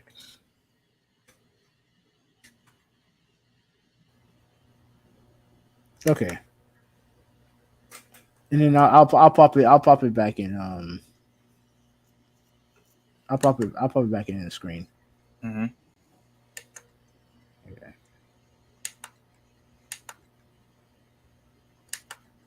okay. So that should be it. There you go. Okay. You tell me this dude don't look homeless? Let me put this on full screen on my laptop. Mhm. Oh my gosh. Yeah, the dude looks homeless. Like, whoa. You know something? Somebody who I follow said something about that something had happened with his wife. Hmm. I don't know I if heard that rumor too. I heard that rumor too. oh, you did. Hmm. Okay, yeah, something I've heard that something happened with his wife. I don't know if his kid was also a part of that, but I did hear that something really bad happened, with his wife, and which is why Ken is in this, current state. If that is part of the story, it makes a lot of sense why he's displayed like this. Makes a lot of sense. Yeah, yeah. I'm interested to see because the one thing about the character that I've always said, what I always said that they needed to do was give these characters some type of real backstory, and do that in a game, Hmm. right? And I hope this is the sign of that. I hope this is a sign. If it don't happen, it don't happen. It's fine. Like it's not. I'm not. The gameplay is all that matters to me. But it would be nice to have the same level of storytelling when it comes to their characters that they do in the Mortal Kombat games and in SNK. You know what Yes. I'm saying? Yes. Yes. It would be Yes. nice. It would be nice to see that. So yeah. So okay. So who are you disappointed that we're not seeing right now? Okay. So yeah, the first person that I wanted to remember, I mentioned, I mentioned Abel before, Mm-hmm. right? I mentioned Abel. I really wish we had at least one of the Shadowloo characters, coming back. At least one. If you're not going to have the whole entire crew, at least have one or two of them back. I would have absolutely loved to see a combination of Balrog or Vega, or Sagat or Vega, or Sagat or Balrog. I knew for a fact Bison was going to come back. I knew Bison was going to come back, but I was really hoping that one of those guys would come back along with Abel. And now there's one last character that I want to mention. And before I mention it, I really want to share this real quick, because this probably might even catch you by surprise. Now I know you don't really care about this type of stuff, but maybe you probably might appreciate this, right? Mm-hmm. I wish this character was here. All right. Let Now, me see the thing. Hold on. Mm-hmm.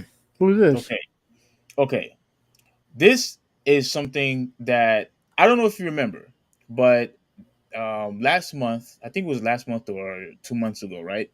Mm-hmm. There was this free comic book day, to where you go to the comic book store and then they will give you several comic books for free. I Mm-hmm. told Jabonis about it. He probably said he wasn't interested, so I said, all right, whatever. I'm just gonna go on my own. I Mm-hmm. went to get this comic, and everybody took it. It was gone. I got pissed off because here it says it right here: free comic book day, and Mm-hmm. this is pretty much Street Fighter Legends. This chick name is Pytra, and Mm-hmm. she made her debut in this book, right? And as you can see, it says a new character has been introduced to Street Fighter franchise, not by a main developer Capcom, but by Udon Comics in the recent free book edition Street Fighter Legends, right? Now, a lot of people will probably say, "Oh, well, Udon made this character and not Capcom, so what's the big deal?" Let me tell you why this is a very big deal, and why, even though she made her debut in the comic, why this is important. I don't know if you knew this, but your favorite character, Sakura, Mm-hmm. she actually made her debut in the comic before she went into the game. Mm-hmm. She was also introduced in the comic book. I think it was comic book Street Fighter. It was one where I think she was fighting Sakura. Mm-hmm. I can't remember which one, but she was debut in the comic Capcom, loved her so much, they decided to use her um, adaptation, if you will, and implement her into the game. And then she Wait, officially wait. became You talking about Sakura? yes. No, no, no, no. Your favorite character, Karen. Oh, okay. Yeah, Karen was debut in the comic book fighting Sakura, Mm-hmm. and Capcom decided to take her and implement her into the game. I was on the assumption that this was going to happen with this chick, Pytra. Mm-hmm. I thought she was going to be in the game, and as you can see, she's massive. Mm-hmm. This chick is huge, and I think, oh, here it is right here. Somebody even tweeted this. So let me share this real quick. Um, Come on, load up, hurry up. All right, so here she is. She's massive, dude, massive, and she actually got into a fight, with Balrog, and she is so strong that she was able to carry this huge log, and she was able to toss it, towards Blanca. Mm-hmm. So they actually meet in the comic. They got into a fight. They go at it, and you can see she tosses this log at Blanca. Blanca, obviously, dodges it. It gets stuck into the rock, penetrates right through, and they do their, back and forth, fighting, whatever. Mm-hmm. I don't know how you feel about this character, but I think she looks like a very awesome character. Maybe a wrestler, slash probably maybe judo, probably. I would assume. But if you read the whole entire comic, I don't think he posted everything. Okay, yeah, so he posted more. So as you can see, they're going at it. They're fighting, they're fighting. Oh, that's all the pictures he put down. Mm-hmm. But they two went at it. And let me tell you, having when I was, trying to get my hands on this comic, but yet people were, displaying it on Twitter, she looks phenomenal. Just by looking at her, she looks phenomenal. Like her hairstyle kind of reminded me of Rogue from X-Men. I don't know if you remember who Yeah, Rogue is. yeah, yeah. Yeah, from X-Men. And the fact that she was, strong enough to toss that log, towards Blanca, I said, wow, this chick is amazing. So what are your thoughts before I move on? I mean, if they wanted to add her into the roster, I'm cool with it. I have Yeah. no issues. Yeah, this chick looks phenomenal, and I wish, dude, I was really hoping the same way how they did with Karen, they would have done, the same thing with her, because at the same, remember, this is coming out while Street Fighter Six is being leaked. So not just me, a lot of Street Fighter fans who buy comics like I do, they were also on the assumption that she would be in the game also. Everybody was anticipating for her to be in the game. You know what I'm saying? Because again, the comic, came out as, Street Fighter 6, was being showcased. But the fact that she's not in the game and me being all hyped up about her, I was very drastically disappointed. Now I'm not upset. Capcom could do what they want, but I would have absolutely would love for her to be in the game. So those were my characters that I wanted. I basically wanted um either Vega, one of the Shadow Blue characters, Mm-hmm. Pietra, and Abel. That's what I wanted. And Sakura too. Yeah, I would love to Sakura to be in the game. Okay. Now, I can pick some of my favorite characters and be like, oh, I wish they were in the game. What I'm going to do is I'm going to pick characters who I feel should be in the game. Right? Or they Even if should I be don't in like, the game. yeah, even though I don't like, even though I may not like them or not, or I like them and not like them, whatever. Right? Hmm. First off, I'm surprised that Cody's not in the game. I'm You surprised know that he's what? not in the Yeah, game you're because right. he is based on the lore of the story. He's the mayor of Metro City. Hmm. So I feel like he should be represented in the game as a character, right? I'm also surprised Alex is not in the game. Alex. Yeah, Alex. I I'm mean, surprised he's not in the game. oh, you know what? Yeah, I guess I can see that. I can see that. Now, as far as anybody else, Shadow characters, me, no, not really. Like, I mean, I wouldn't have a problem with either of them being in there, But but you think the one, they shouldn't be in there? No, I mean it don't matter to me if they're there or not. But I'm surprised Dudley's not in there. Well, yeah, that's the thing. I was very surprised that I'm there was no in Dudley, no fact, Balrog. I'm in fact I'm stunned that there's not more third strike characters in here. I'm Wait, stunned. hold on. How many? Wait, there's not. Wait, we have a couple of third strike characters. Oh, original third strike characters? We don't have any. Oh, original third strike characters. Okay, okay, okay. None whatsoever. And the vibe of this game reminds me so much of Third Strike. I agree. You know what I mean? And we don't have not one Third Strike character in there. Mm-hmm. And I'm not. Look, you're not gonna like what I have to say, but Oh I'm boy. stunned. I'm stunned that Remy's not in this. I don't give a crap about Remy. I'm stunned that Necro's not in this.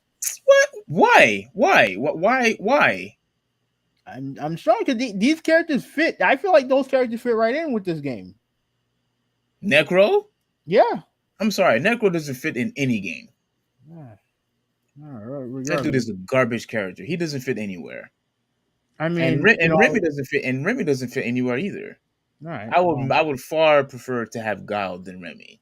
No, that's And fine. and look, I honestly, and you and I had this debate many times before, but I honestly believe that Capcom realizes how important that the original cast are. I think they finally realized that, you know what, we can't have, people complain that we're removing Guile and Cammy and Blanca and Honda. We have to keep, the original Street Fighter characters from this day going forward. And I appreciate that they actually listened to their fan base and that they kept them. Ryu, Ken, Zangief, Dalsimi, Honda, all those guys. I'm glad that they kept those original characters. Now, look, if you wanted, some third strike characters on there, I could see your point because of the art style and how it gives you that, third strike vibe. I get that, but we just if you said just we need a couple, then fine, but we don't need the whole entire Street Fighter No, roster on there. I'm not saying all of them, but just a couple. Like off the top of my head, like Sean. I don't see why Sean's not in there. Like Sean Nah. and Laura. As far as I'm concerned, Sean and Laura should be in the game. I know Laura's a Street Fighter 5 character, but they should both be in the game, in my opinion. Well, this was one of the things that I tried to explain to you years ago, back in the Street Fighter 4 days. I hated when Capcom would introduce a brand new character, but yet that character is no longer available in the next installment. I never agree with that philosophy. You so when we had Abel, Viper, I know you don't care about those characters, Mhm. but characters like Abel, Rufus, Viper, and El Frente, Not one of them was in Street Fighter 5. Not one yeah. of them. And the reason why I had a problem with that is you just introduced these characters into the franchise. Yeah. They just came in. Why are you going to get rid of them in the next installment? Like it never made any sense to me. If you're going to introduce brand new characters for your fan base, you should at the very least keep them at the very least into the sequel, at the very least. But for you to bring us new characters and then you get rid of them in the next Street Fighter game, like I just thought that made no sense to me. And they're doing it again with the Street Fighter 5 characters. So With Street Fighter 5 of the original Street Fighter 5 characters, really is Rashid, Ed, and Luke. That's it. yeah. And I don't know how many original Street Fighter 5 characters. Yeah, they had a few. They had quite a few. Like Nicoli's not in there. But I don't know how popular of a character he was. Mm-hmm. Like obviously Laura's not in there. Yeah, Laura's not in there. Yeah. Yeah, but going back to Third Strike, I'm surprised that we don't have that much representation of Third Strike. Like, I mean, it would have been nice to see Makoto in there. I don't like using her. I don't care about Makoto. Mm-hmm. Like I could understand not having Alex is a problem, because he was one of the main character. He was actually the main star character in Third Strike. You have to bring him back into Street Fighter 6. You have to bring him back. Yeah, and he was DLC in 5. Yeah, so the fact that he's not there, I think that's a problem. I find it to be a problem that Douglas not there because come on, man, like you had Bison, you had Balrog, and you have Dudley, and neither one of them is in the game. Like, come on, man, Yeah, it come would on, be nice man. to see Dolly in there.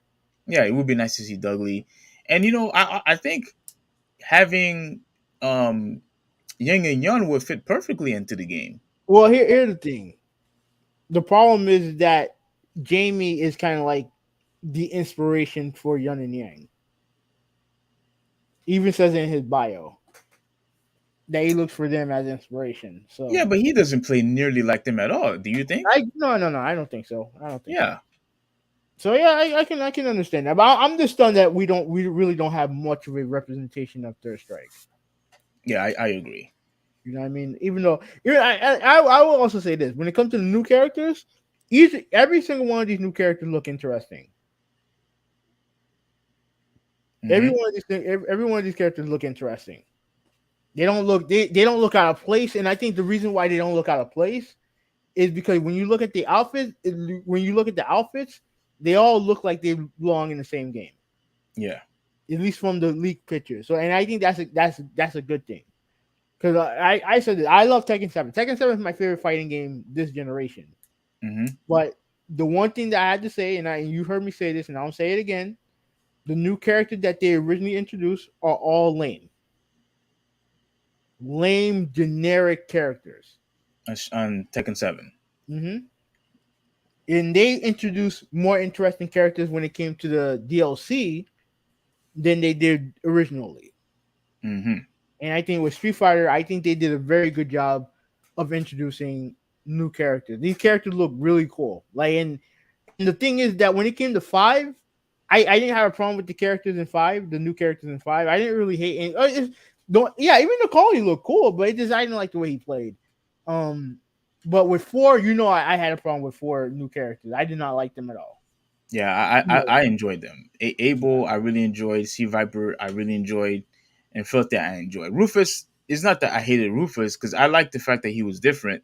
The only problem is it was just so hard for me to use him. I couldn't understand how people were able to utilize him so well.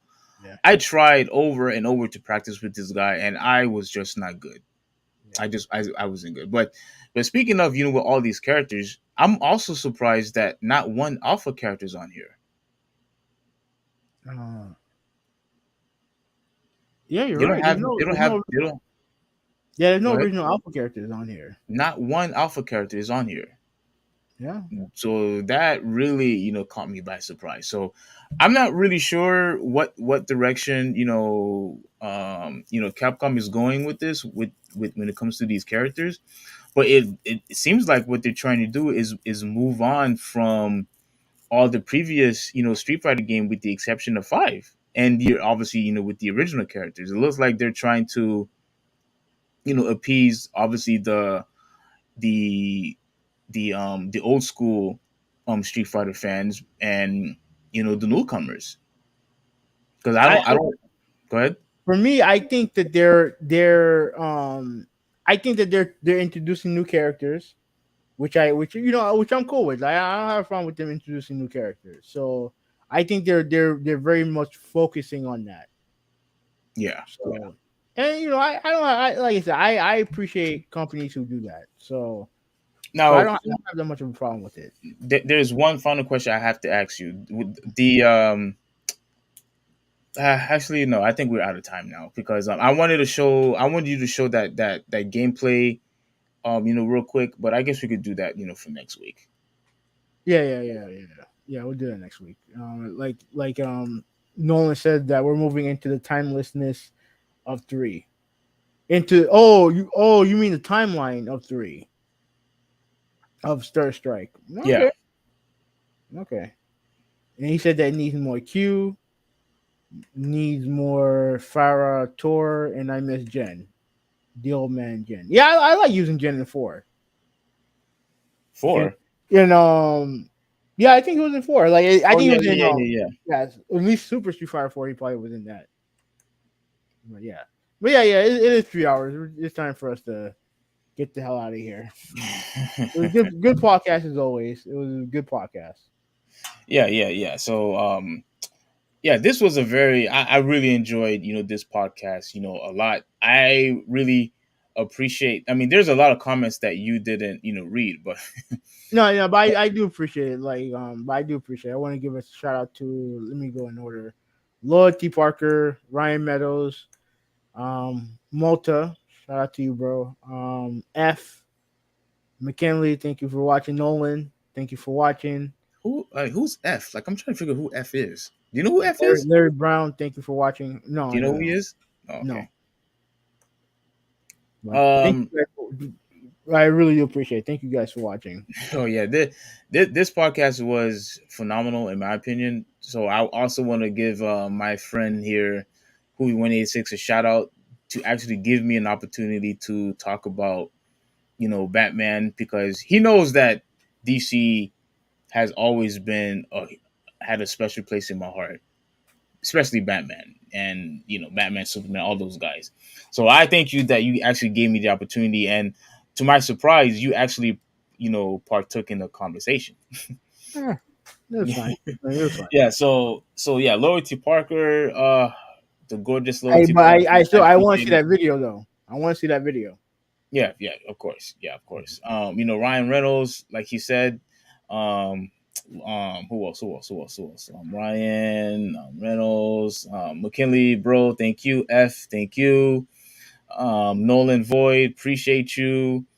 I think that's it, right? Yeah, And Larry, yeah, Larry Brown, yes, I will put the timestamps for the videos tomorrow. Like I've been slacking on that, so yes, timestamps you will have. be there for that and the other videos tomorrow. All right. So on that note, this is Yeah, 186. I'm out.